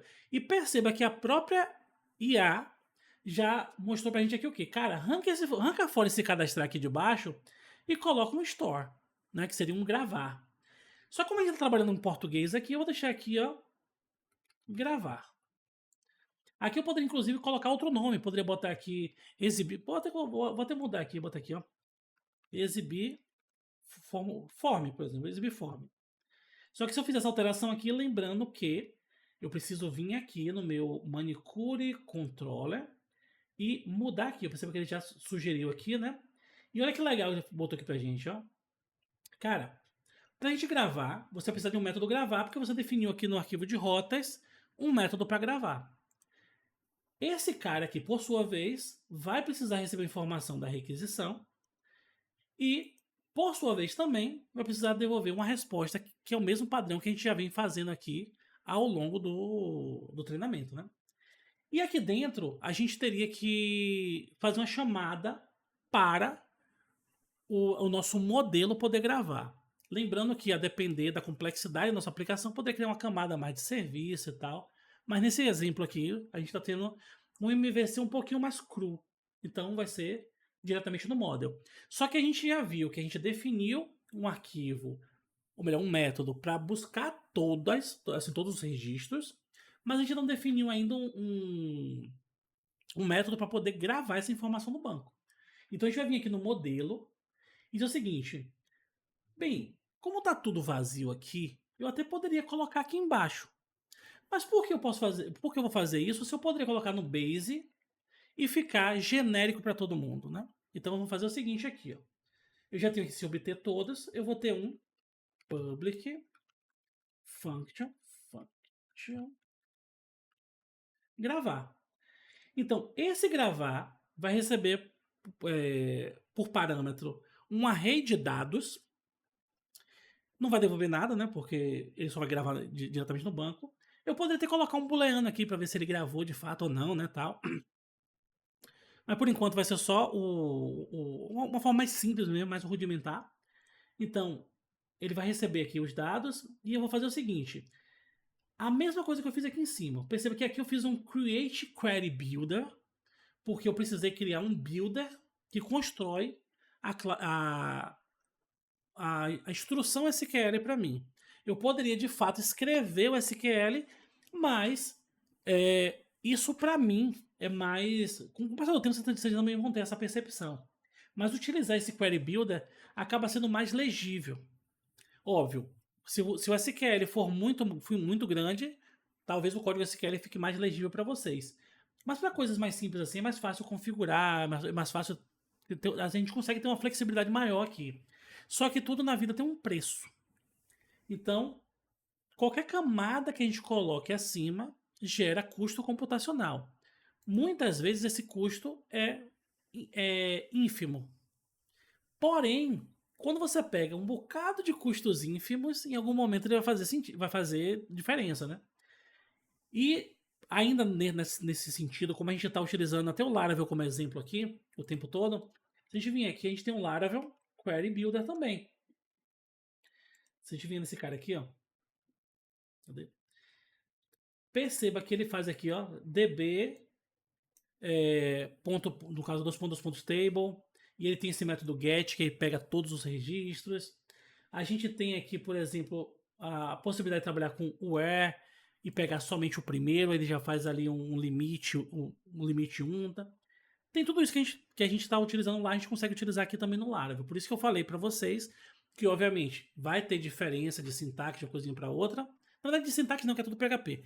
Mas de assinatura mesmo dos métodos vai ter uma diferençazinha ou outra. Mas uma vez que você se acostume lá com o Doctrine, naquele padrão DBAL, você vai conseguir migrar para um ORM lá do Django, do Ruby on Rails, do Laravel sem nenhuma dificuldade, ou pelo menos com pouca dificuldade. Só que esse cara aqui tem um outro cara que é ainda mais legal, que é o Laravel Eloquent. Cadê aqui? Vou pegar esse cara aqui, que está na versão 12.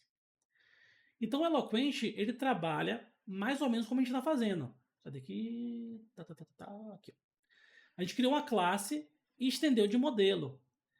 A gente veio aqui, ó, e definiu um protected table. No caso aqui ele não colocou string, né? Eu preferi colocar lá, né? Até mesmo para vocês verem como é que funciona. Mas não precisaria definir explicitamente string, porque o PHP consegue fazer inferência. Então perceba aqui, ó, chave primária, se ele vai fazer auto-increment ou não, tal. Tudo que você consegue fazer aqui com SQL, você também consegue fazer, ou melhor, quase tudo que você consegue fazer com SQL direto, você consegue fazer aqui com o Eloquent também. E a ideia é que a gente também consiga fazer com o nosso, obviamente, a gente precisa implementar. O Eloquent já está pronto, o nosso a gente precisa fazer, né? Só que a gente está utilizando uma biblioteca também que já tem muita coisa pronta, né? Mas vamos lá. Então, vindo aqui, esse cara criou o Query Builder, só que a gente vai pegar somente aqui, ó, o connection. Esse cara que a gente quer, que é o cara que de fato está conectado com o banco de dados. E eu vou dizer para ele, cara, insira na tabela de stable esses dados aqui. Beleza? Então vamos lá. Fiz isso aqui, salvei, vou vir aqui e vou dizer o seguinte, cara. Estou recebendo aqui os dados que vêm da URL, ou do body da requisição. Vou vir aqui no Manicure Model e vou chamar o método gravar, que por sua vez vai executar esse cara aqui passando os dados. Então, esses dados que vieram da requisição, a gente vai repassar aqui para o método gravar. E depois disso, ele vai fazer o que para a gente aqui? Ó? Ele vai renderizar o Manicures Index. Isso aqui não é legal. A gente precisaria fazer um redirect. Mas por enquanto eu vou deixar desse jeito aqui. Apesar de que provavelmente até deu um probleminha aqui, mas por enquanto vamos deixar assim. Então o que eu vou fazer aqui? Antes de fato gravar, vamos ver se de fato a gente está recebendo os dados, né? Então vou dar um DD aqui, ó, em dados. Lembrando que o DD faz o quê? Ele faz um dump, ele mostra na tela ali detalhes dos dados que a gente está recebendo, mas ele mata a requisição. Ou seja, ele não vai passar daqui para baixo. A requisição vai morrer aqui. Então ele não vai gravar no banco de dados. Então vamos lá, recarregar a página. E belezinha, ó. Ele recebeu aqui nome Ana Júlia, telefone 719 bababá e especialidade manicure e pedicure. Show de bola, tá recebendo via post. Uma outra forma que eu tenho de fazer é clicando aqui em cima. Eu consigo vir no payload e eu consigo também ver quais são os dados que eu estou enviando. Então eu consigo ver tanto por aqui quanto por aqui. Beleza, vamos voltar aqui. Então vou deixar passar. Uma vez que tenha passado, a gente vai gravar no banco de dados. Vamos lá, TV, confirmar aqui, ó. Vou dar aqui um refresh aqui, ó. Não tem a Ana Júlia aqui. Então vamos lá, deixar passar. Recarregar. Quando eu recarrego, eu refaço a última requisição, né? Deixa eu até diminuir um pouquinho o nível de zoom aqui. Então eu refaço a última requisição. Então vamos lá dar uma olhada. Vamos vir aqui recarregar. E a Ana Júlia foi gravada. Ana Júlia, 71 total, manicure. O horário que foi gravado, lembrando mais uma vez que esse horário ele está um pouquinho diferente porque a gente não configurou o time zone, beleza?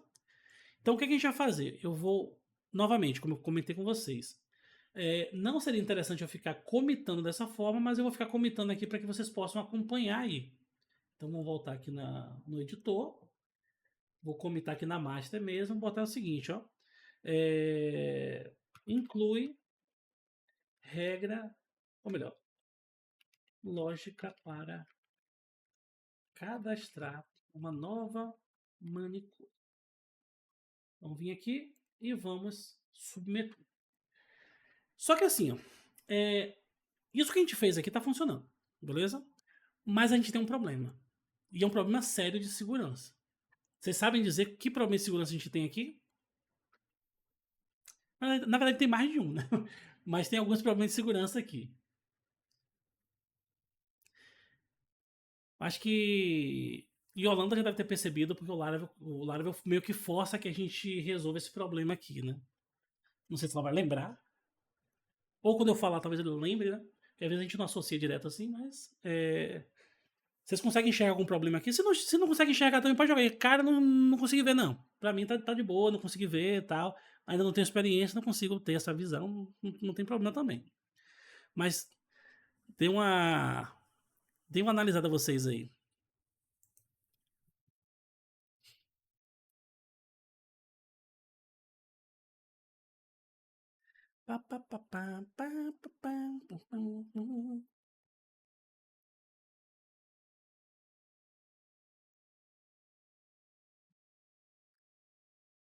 Ó, validação no back-end, sim, é um problema também, né?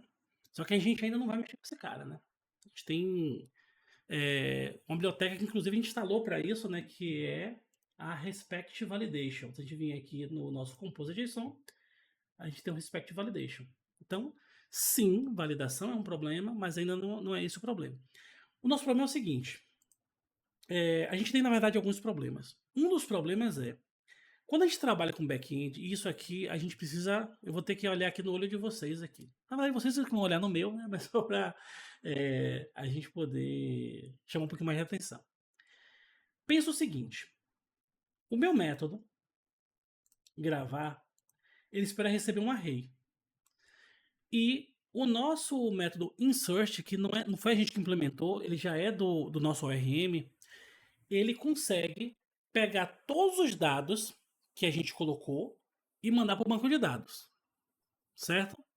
Porém, pensa o seguinte: se eu quisesse atualizar somente o nome da pessoa, o usuário poderia submeter mais informações no formulário e ele receberia o telefone e a especialidade ele ia atualizar. Ou ele iria gravar.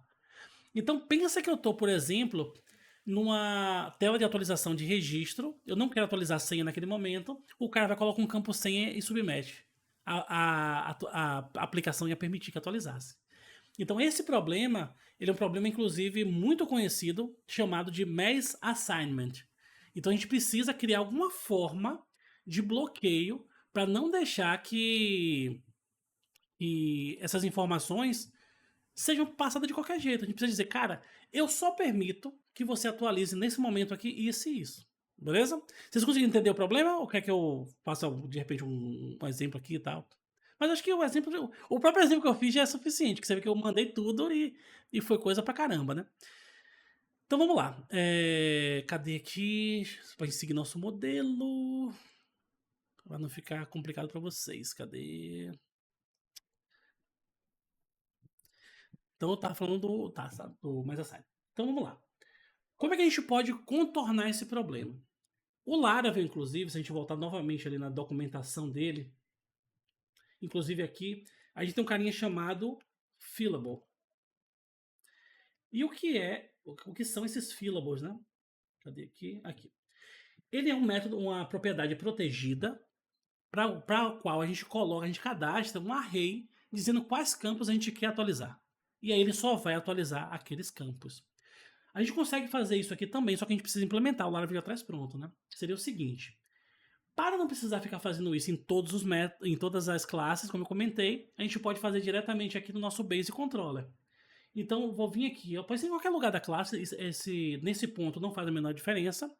E eu vou fazer o seguinte: protected, e vou dizer o seguinte: eu vou ter um método que eu vou chamar nesse momento de filtrar campos. Então, function filtrar campos. Esse cara vai receber o nosso array de dados E nesse momento vai devolver um outro array, certo? E perceba que ele já colocou aqui pra gente o que a gente quer fazer, né? Ou seja, olha, ele criou aqui uma variável campus, que é um array vazio, e diz o seguinte, ó, eu vou percorrer esses dados e vou receber aqui, ó, a chave e o valor desse dado, porque eu sei que esse array, ele tem, todo array, né, tem uma chave e um valor, uma chave e um valor, uma chave e um valor. Nesse nosso caso, é um array associativo, né, mas beleza. Então é o seguinte, ó, se a propriedade, cadê aqui, ó, diz, aí fala, pô, propriedade diz existir, no caso, tiver essa chave, eu quero fazer aqui a inclusão desse cara no campo. No nosso caso vai ser um pouquinho diferente. Isso aqui não faz nem sentido o que ele sugeriu aqui. O que eu vou fazer aqui é o seguinte. Talvez quando eu colocar o campo aqui ele entenda o que eu quero fazer. Vou botar aqui protected string, ou melhor, protected array, né? Array fillable. E vou colocar aqui, ó, um array vazio. Será que com isso ele vai conseguir, né? Vamos lá dar uma olhada. Vou apagar isso aqui para ver se ele vai conseguir sugerir uma coisa melhor aqui pra gente. Ainda não tá legal. Então a gente vai fazer o seguinte, ó. Eu vou retornar aqui o que a gente chama de array filter. Toda linguagem de programação tem uma forma de fazer isso, né? A gente tem ali os lambdas function no Java, a gente tem ali o filter no JavaScript, né? Aqui eu vou fazer o seguinte. No PHP a gente tem um array underline, filter. Então perceba que ele está esperando receber aqui o nosso array de dados, né? Então passa aqui os dados. E uma função anônima que tem que fazer algum tipo de validação. E qual vai ser esse tipo de validação que a gente vai fazer aqui? Eu vou dizer o seguinte, cara, se a chave que está sendo integrada naquele momento for, tiver presente lá no nosso fillable, significa que ele tem que ser mantido nesse novo array que vai ser devolvido. Então, vou fazer o seguinte, ó, vamos pegar aqui de dados. A gente tem aqui tanta possibilidade de ter um carinha aqui, ó, pode até colocar aqui de um jeito até mais interessante. Porque aqui a gente recebe aqui uma... Pronto, já até sugeriu aqui exatamente o que eu ia fazer. Tem a possibilidade de trabalhar com função arrow function também no PHP. No JavaScript trabalha aquela... só uma setinha, né? A gente consegue também trabalhar no PHP. Então ficou desse jeito aqui, ó. Opa, cadê? Aqui. Então, assim, para mim é o seguinte, deixa eu até ver se eu quebro aqui, deixa eu quebrar aqui, e vou quebrar aqui para melhorar a legibilidade para a gente, até aqui, aqui, é assim. Então, eu vou receber aqui no array filter o quê? O meu array que eu quero filtrar. Depois eu passo para ele uma função de callback que vai fazer o seguinte, na assinatura dessa função, eu vou passar uma informação para ela e aqui eu coloco uma condição booleana, que vai ser obviamente verdadeiro ou falso. Se aquela informação, se aquela condição booleana retornar verdadeiro, aquele dado que está sendo iterado naquele momento é mantido no array filter. Se for false, ela é removida do array filter. E aí eu posso passar aqui também o seguinte, ó. Esse array filter use aqui, está dizendo que eu vou, quando eu passar aqui em cima, ele vai extrair para mim a chave. Para ficar mais para ficar mais claro para vocês, deixa eu abrir aqui a documentação do PHP. Esse cara aqui. Deixa eu ver se tem algum exemplo aqui, ó.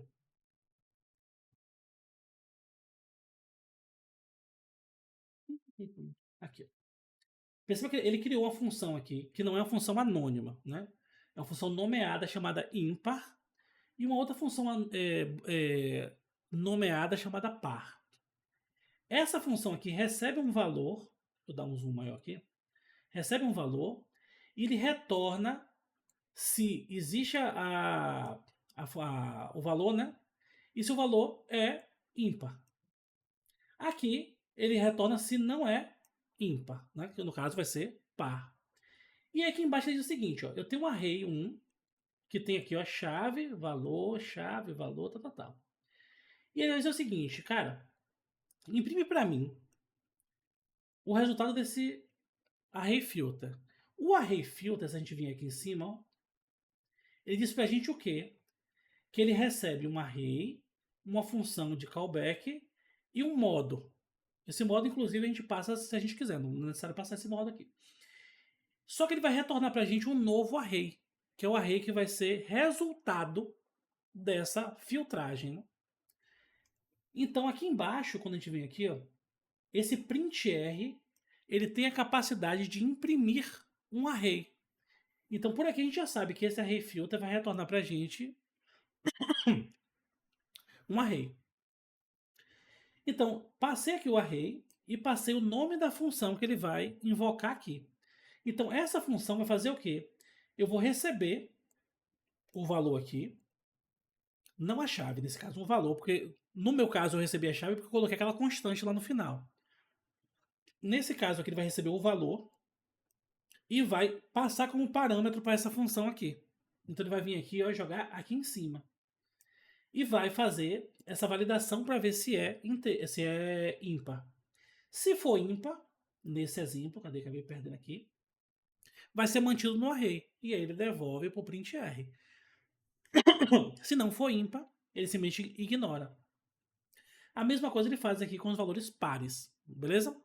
Eu vou só dar um segundinho aqui enquanto eu bebo uma água aqui que tá seca de garganta.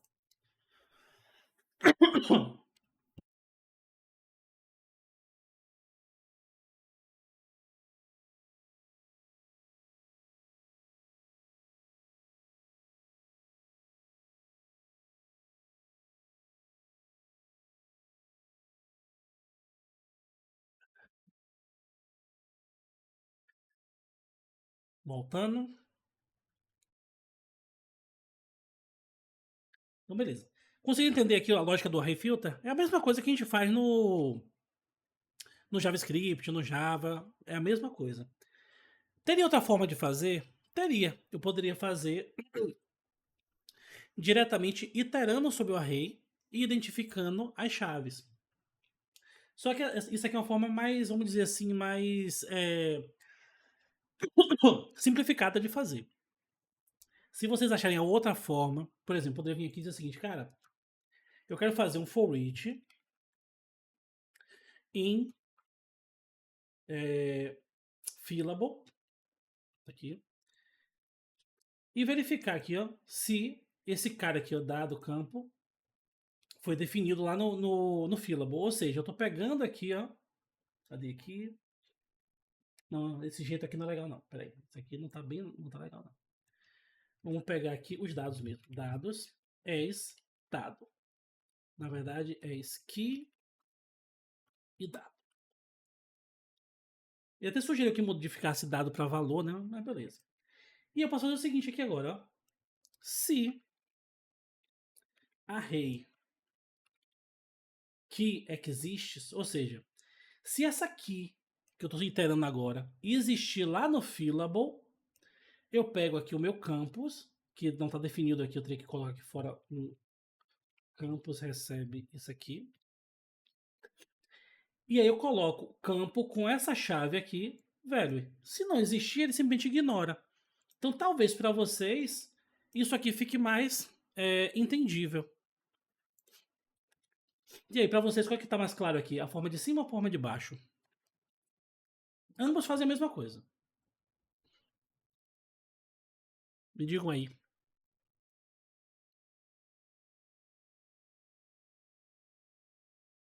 Então beleza. De cima tá ok, vou manter de cima, certo? Então, beleza. Vou vir aqui fazer o array filter, recebendo o dado, passando aqui tudo direitinho. Verifico se existe. E passo o meu array filter e use aqui. Então, vamos lá. Uma vez que eu tenho isso aqui agora, eu não posso simplesmente persistir o meu... Ó, já tá até sugerindo aqui. Ó. Eu não posso mais persistir o dado que eu estou recebendo na íntegra. Eu vou simplesmente receber esses dados, repassar para minha função de filtragem, e essa função, por sua vez, consegue extrair somente o que vai ser atualizado. Vamos até fazer um testezinho aqui, ó. Vou botar aqui o seguinte, ó. Dados filtrados. e eu passo esse cara aqui. Não, peraí, que passou coisa demais. Aqui. Vou pegar esse cara aqui, jogo aqui, e aqui embaixo eu passo os dados filtrados. Beleza? Só que aqui, ó, antes de fato gravar, eu vou fazer aqui o DD desses dados aqui. Vou submeter mais uma vez lá o formulário. Botar aqui qualquer informação aqui, né? Botar aqui qualquer coisa. Vou ter que colocar diferente aqui só para a gente ver. Então, mandei. Ele deu problema. Por quê? Porque eu não coloquei os campos no Fillable. Então, se eu vim aqui, cara, eu só quero receber aqui, ó, o nome. Vou lá de novo. Recarrego aqui a página. E ele só manteve aqui o nome. Então, olha que legal. Se eu vier aqui colocar nome e telefone,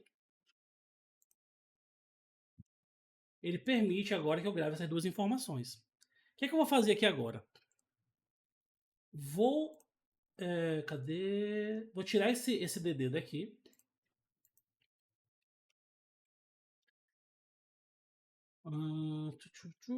E vou fazer o seguinte. Vamos lá no nosso banco. A gente só tem essas 5 manicures aqui. Vou cadastrar uma nova. Eu vou vir aqui de novo. E vou dizer que a nova manicure vai ser a Mônica. Mônica Pereira. O telefone deve ser 719, qualquer coisa aqui. Só para poder ter alguma coisa. E vou colocar uma especialidade aqui como PHP, certo? Nesse caso aqui, quando eu disparar, o que vocês acham que vai acontecer? Joga no chat aí o que vocês acham que vai acontecer.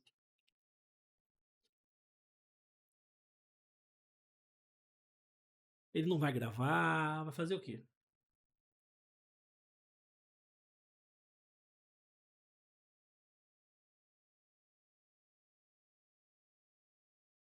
Vai gravar. Então vamos lá. Vou salvar aqui. E perceba que ele deu uma merda federal aqui. Qual foi a merda que ele deu aqui? Ele está dizendo que teve uma exceção do PDO, que ele disse que um determinado campo, que é o especialidade, ele não tem um valor default. Por quê? Porque a gente chegou aqui, ó, quando a gente definiu, deixa eu até voltar aqui para o Basic, a gente veio aqui e diz o seguinte, ó, algum desses campos aqui permitem nulo? Não, nenhum desses campos permite nulo, então eu sou obrigado a informar todos esses campos. Mas, para esse exemplo, eu vou querer que tanto o telefone quanto especialidade possam ser nulo, certo? Vou tentar mais uma vez cadastrar, deixa eu até voltar aqui que aí o formulário já fica preenchido. Vou clicar em salvar novamente e aparentemente salvou, né? Só que vamos lá no banco de dados, em dados, e perceba que a Mônica Pereira veio com o telefone e não veio com a especialidade, mesmo informando a especialidade. Ou seja, a gente manteve nossa aplicação um pouquinho mais segura agora, né? Porque a gente tem um controle do que de fato está sendo persistido no banco de dados. Até aqui tranquilo? Deu para entender o esquema do Fillable? E por que é importante a gente ter essa proteção contra mass assignment? Vou jogando aí para a gente poder seguir. Então, show de bola. Vamos nessa que a gente tem muita coisa para ver ainda, né? Vamos lá, outra coisa, quando você. Tem mais um problema aqui que a gente vai ver, né? Só que a gente não vai corrigir agora esse problema. Mas assim, pensa comigo o seguinte. Você já ouviu falar em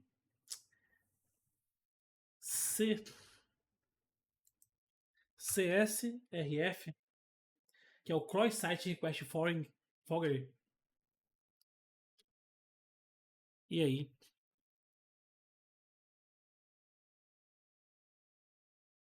Pronto. Algumas pessoas sim, outras não, né? Mas beleza. Basicamente é o seguinte: a gente, em todo momento, está confiando que a requisição para gravar uma nova manicure vai vir desse formulário aqui. Mas se eu fizesse o seguinte, eu vou pegar essa rota aqui, vou abrir aqui o meu Postman, vou ter Carregar meu postman aqui, tal, permitir. Deixa eu fechar aqui isso aqui, fechar isso aqui. E vamos lá. Então eu tenho aqui o meu postman. Vou fazer uma requisição aqui do tipo get para ele. Ele vai renderizar para mim aqui embaixo o quê? O HTML, ó, do meu sistema. Como o Postman não consegue fazer outras requisições, né? É uma limitação dele, até porque ele não foi feito para isso. Ele não carregou o CDN do Tailwind. Consequentemente, ele não renderizou a página como a gente esperava. Mas está aqui, né? Se eu colocar aqui como post, eu posso vir aqui em body, dizer que ele é um form data, e posso dizer, cara, eu quero botar aqui nome, que vai ser um texto, e vai ser, por exemplo, Pablo. Vou dizer que um telefone aqui, que vai ser, nesse exemplo hipotético, vai ser 719, qualquer coisa aqui. Deixa eu só colocar aqui porque a gente tem um limite ali, né, de caracteres. E vou colocar aqui uma especialidade que vai ser PHP com IA. Então eu posso mandar daqui, perceba que ele deu um 200 aqui, né? E se eu recarregar aqui, a informação foi gravada.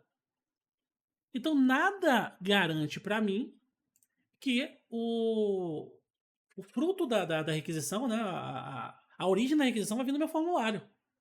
Então eu também tenho que criar um artifício, e é isso, aí a Yolanda vai lembrar também que eu tô citando a Yolanda porque a Yolanda trabalhou, não sei se ainda trabalha, né, mas trabalhou um bom tempo com Laravel.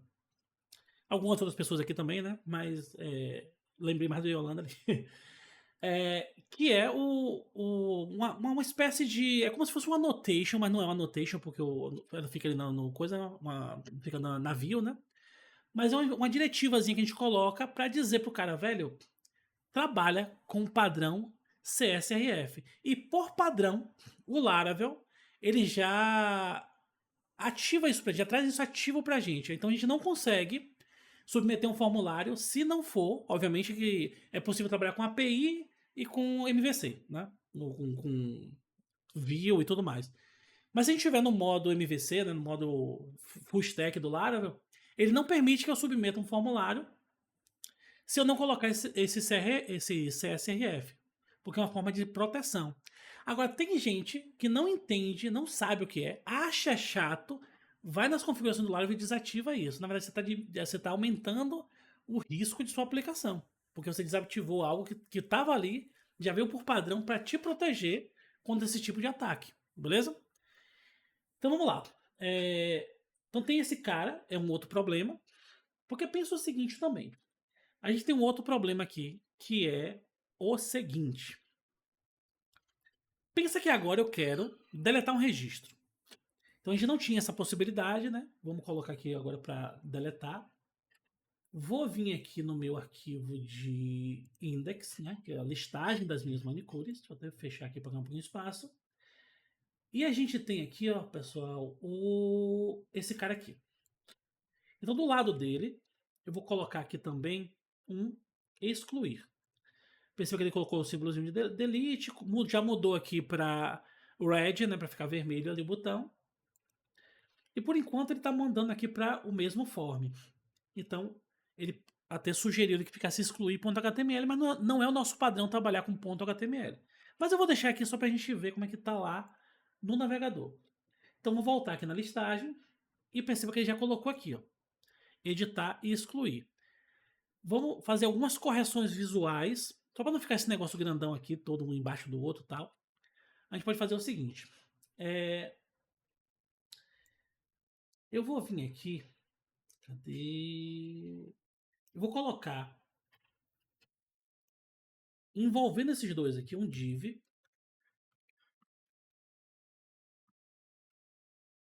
Às vezes trabalhar com essas sugestões de IA se torna um pouco chato, porque ele fica mostrando um bocado de coisa que muitas vezes não é o que você quer, né? Mas se eu não estou enganado, você consegue configurar um timeout para ele poder só sugerir depois de um determinado tempo. Né? Como eu peguei aqui o anti-gravity, não tem nenhuma configuração aqui feita. Então perceba que ele já sugeriu pra gente aqui, ó, que um flex, ou seja, quando eu faço flex, ele automaticamente joga um do lado do outro. A menos, obviamente, que eu configure como flex column para ele poder botar um embaixo do outro. Tem uma série de coisas que a gente pode fazer com flexbox e, consequentemente, tudo que a gente consegue fazer com flexbox a gente consegue fazer também com Tailwind. E esse gap 2 é uma distância que ele coloca entre um botão e outro. Então eu vou aceitar isso aqui. E quando eu recarregar aqui, ele ficou aqui um do lado do outro, certo? Esse gapzinho aqui é aquele 2. Se eu vim aqui e colocar aqui o gap é, por exemplo, 8 e recarregar a página, ele fica bem distantezinho aqui. Não é o que a gente quer, né? Mas é só para exemplificar para vocês. Beleza? Então, eu tenho agora um botão para editar e outro botão para excluir. Então, eu vou vir aqui e vou criar uma lógica. E quando eu clicar aqui, ó, ele vai mandar para uma rota específica. Então, vamos dizer que essa rota, por enquanto, novamente a gente vai atualizar isso no futuro, vai ser o barra excluir. Beleza? Aqui o editar tá mandando, ele acabou atualizando também o de cima para cadastrar. Eu vou renomear aqui para editar, por enquanto. Depois a gente vai ter nomes melhores aqui. E perceba que ele já sugeriu o seguinte, cara, se você vai excluir alguma coisa, ou se você vai editar alguma coisa, você precisa dizer o que é que você quer excluir ou editar. E a forma mais segura da gente fazer isso é informando um registro, uma parte do seu registro que seja única. Então a gente já viu que nossa chave primária é o IG. Ele sabe disso e sugeriu isso pra gente. Então eu vim aqui, aceitar, e ficou desse jeito aqui. Se eu vier aqui recarregar a página, eu poderia, por exemplo, clicar em editar. A rota obviamente não existe, mas ele mandou aqui para editar 4. Se eu viesse aqui embaixo, seria, cadê aqui? Editar 6 e assim sucessivamente. Então vamos imaginar que eu quisesse, por exemplo, excluir a Mônica. Eu clicaria aqui em excluir e ele manda para excluir 9. Consequentemente, a rota não existe. O que a gente vai fazer aqui? Vou dar uma corridinha que já está perto da hora de acabar. Vou fazer o seguinte. Eu vou vir aqui no meu arquivo de rotas e vou dizer, cara, vou criar uma nova rota, que ela vai ser do tipo get. Lembra que o HTML, por padrão, só suporta get e post. A gente vai aprender na próxima aula como resolver isso, mas eu preciso mostrar para vocês um problema aqui que talvez vocês nunca tenham pensado nisso. Então aqui, o get, editar, não, eu quero excluir. ID 1. E eu quero aqui agora excluir. Se eu for lá de novo, o erro muda, né? Porque agora eu tenho a rota, mas não tenho um método para essa rota. Vou vir aqui no meu manicure controller.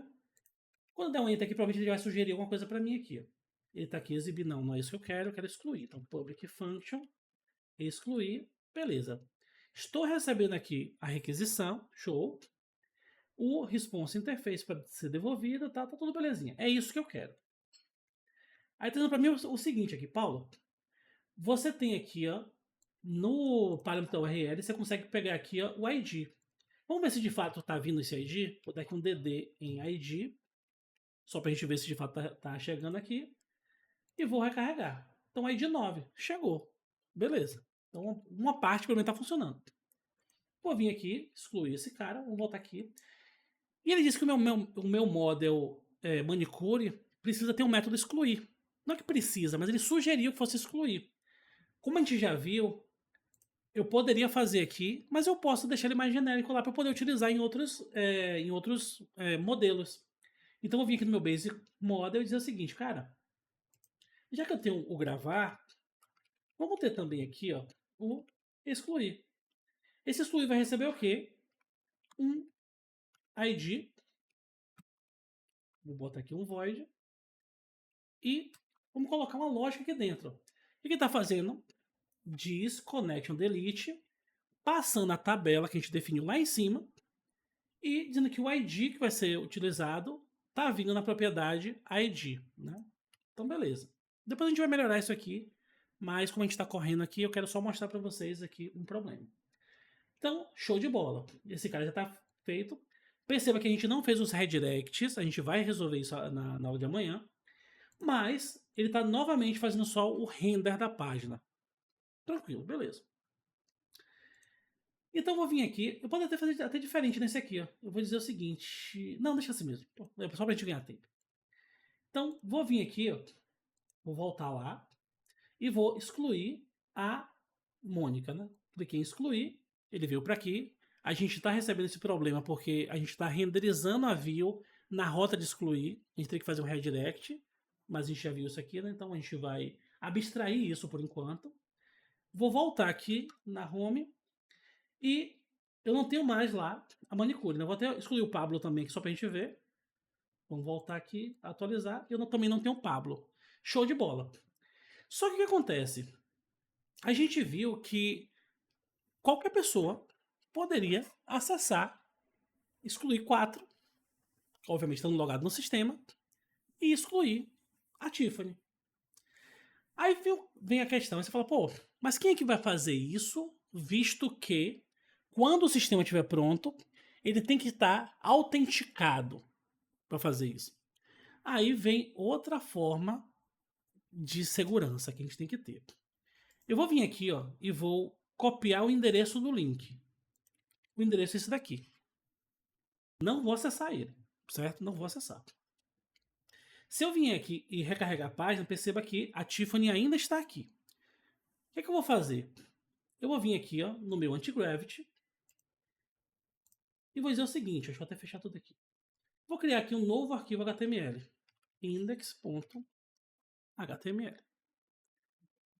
Vou vir aqui e vou criar uma estrutura HTML básica. Não vou nem traduzir aqui, só para a gente ganhar tempo, tá? Vou dizer o seguinte. Vou colocar um comentário aqui. Eu preciso que a pessoa acesse esse endereço contra a vontade dela. Se eu fizer um redirect com JavaScript, resolveria. Só que a pessoa ia ficar ciente de que ela fez a exclusão. Que lá na frente, quando a gente terminar aquela página, vai ter um modalzinho, alguma coisa dizendo, cara, o registro foi excluído. E a pessoa vai dizer, pô, aconteceu alguma coisa aqui, o registro foi excluído. E eu quero excluir ele de maneira silenciosa, a pessoa não perceber. Então o que eu vou fazer? Eu vou vir aqui na web e vou botar lá, vou lá no Pixabay e vou pegar aqui uma foto de uma flor. Ah, Paulo, tem que ser de uma flor? Não, pode ser qualquer foto, né? Então, vou pegar aqui, ó. Eu vou até pegar, para não ser uma flor, pegar esse bichinho aqui, eu gostei dele. Pegar esse bichinho aqui. E eu vou vir aqui em copiar link da imagem. Ou melhor, copiar. Vamos abrir uma nova aba. Vou copiar o endereço da imagem. Beleza. Fecha aqui, fecha aqui. E a gente tem nossa página. Ah, não, nossa página não está aberta. Beleza. Vou vir aqui e vou dizer, cara, eu quero que a pessoa acesse uma página e nessa página vai ter uma imagem e essa imagem vai ser simplesmente essa imagem aqui, certo? Isso aqui por enquanto, isso é somente um comentário, ele não vai fazer nada por enquanto, é só pra gente ver que dá pra fazer. A pessoa vem aqui, ó, e vai, eu poderia mandar um HTML para ela para simplesmente clicar em cima, né? Então, ia aparecer essa imagem aqui para ela. Vamos botar aqui, ó, um width de 400 pixels só para poder aparecer lá. Mandei o HTML para a pessoa abriu aqui, pô, velho, que legalzinho aqui e tal. Só que aí o que eu posso fazer? Perceba que quando eu venho aqui e defino, por exemplo, um CSS, eu passo para ele aqui, ó, o arquivo CSS local. Mas no meu index lá, no meu template base, eu passei o link para uma CDN. Então aqui também pode receber um link qualquer. Então eu vim aqui e vou passar esse link aqui. Então, atualizei aqui, ó, vim aqui, recarreguei a página. Vou vir aqui, ó, recarregar aqui, ó, e perceba que ele fez aqui uma requisição para esse cara. E quem foi que fez? Foi eu? Não, foi o navegador da pessoa. Quando a gente vier aqui e atualizar aqui, cadê a Tiffany? Então, assim, segurança da informação é algo que vai muito além do que a gente consegue enxergar. Então a gente precisa se preocupar com algumas coisas. Às vezes uma bobagem pode deixar sua aplicação insegura para várias coisas. Tem várias coisas que a gente ainda vai ver aqui, mas lembrando que isso aqui não é um curso de segurança da informação. Tem um universo de coisas que vocês obrigatoriamente precisam estudar. Até porque, não sei se vocês já ouviram falar em LGPD. Quem é meu aluno já ouviu falar, já falei várias vezes sobre isso. Mas é uma coisa que hoje é uma lei, né? Uma lei que é muito aplicada aqui no Brasil, e ela coloca, não no mesmo barco, mas ela dá direito, assim, dá deveres tanto para a empresa quanto para os profissionais de TI envolvidos. Então, certos vazamentos, a depender do que seja, pode até complicar você judicialmente. Então, assim, por mais que você não seja um perito em segurança da informação, pelo menos o básico você precisa saber para evitar coisas desse tipo aqui e de vários outros que a gente não vai ver aqui no decorrer do curso, né? A gente já viu alguns aqui, a gente viu o Mesa Assignment, viu ali a gente acabou só vendo na teoria ali o CSRF, mas a gente tem outras coisas também, como a gente acabou de ver aqui. É, uma outra forma aqui de ataque, que essa aqui é extremamente perigosa, né? Porque a gente pode fazer com que a pessoa acesse isso sem perceber, beleza? Eu vou parar aqui a gravação para a gente poder bater nosso papo da noite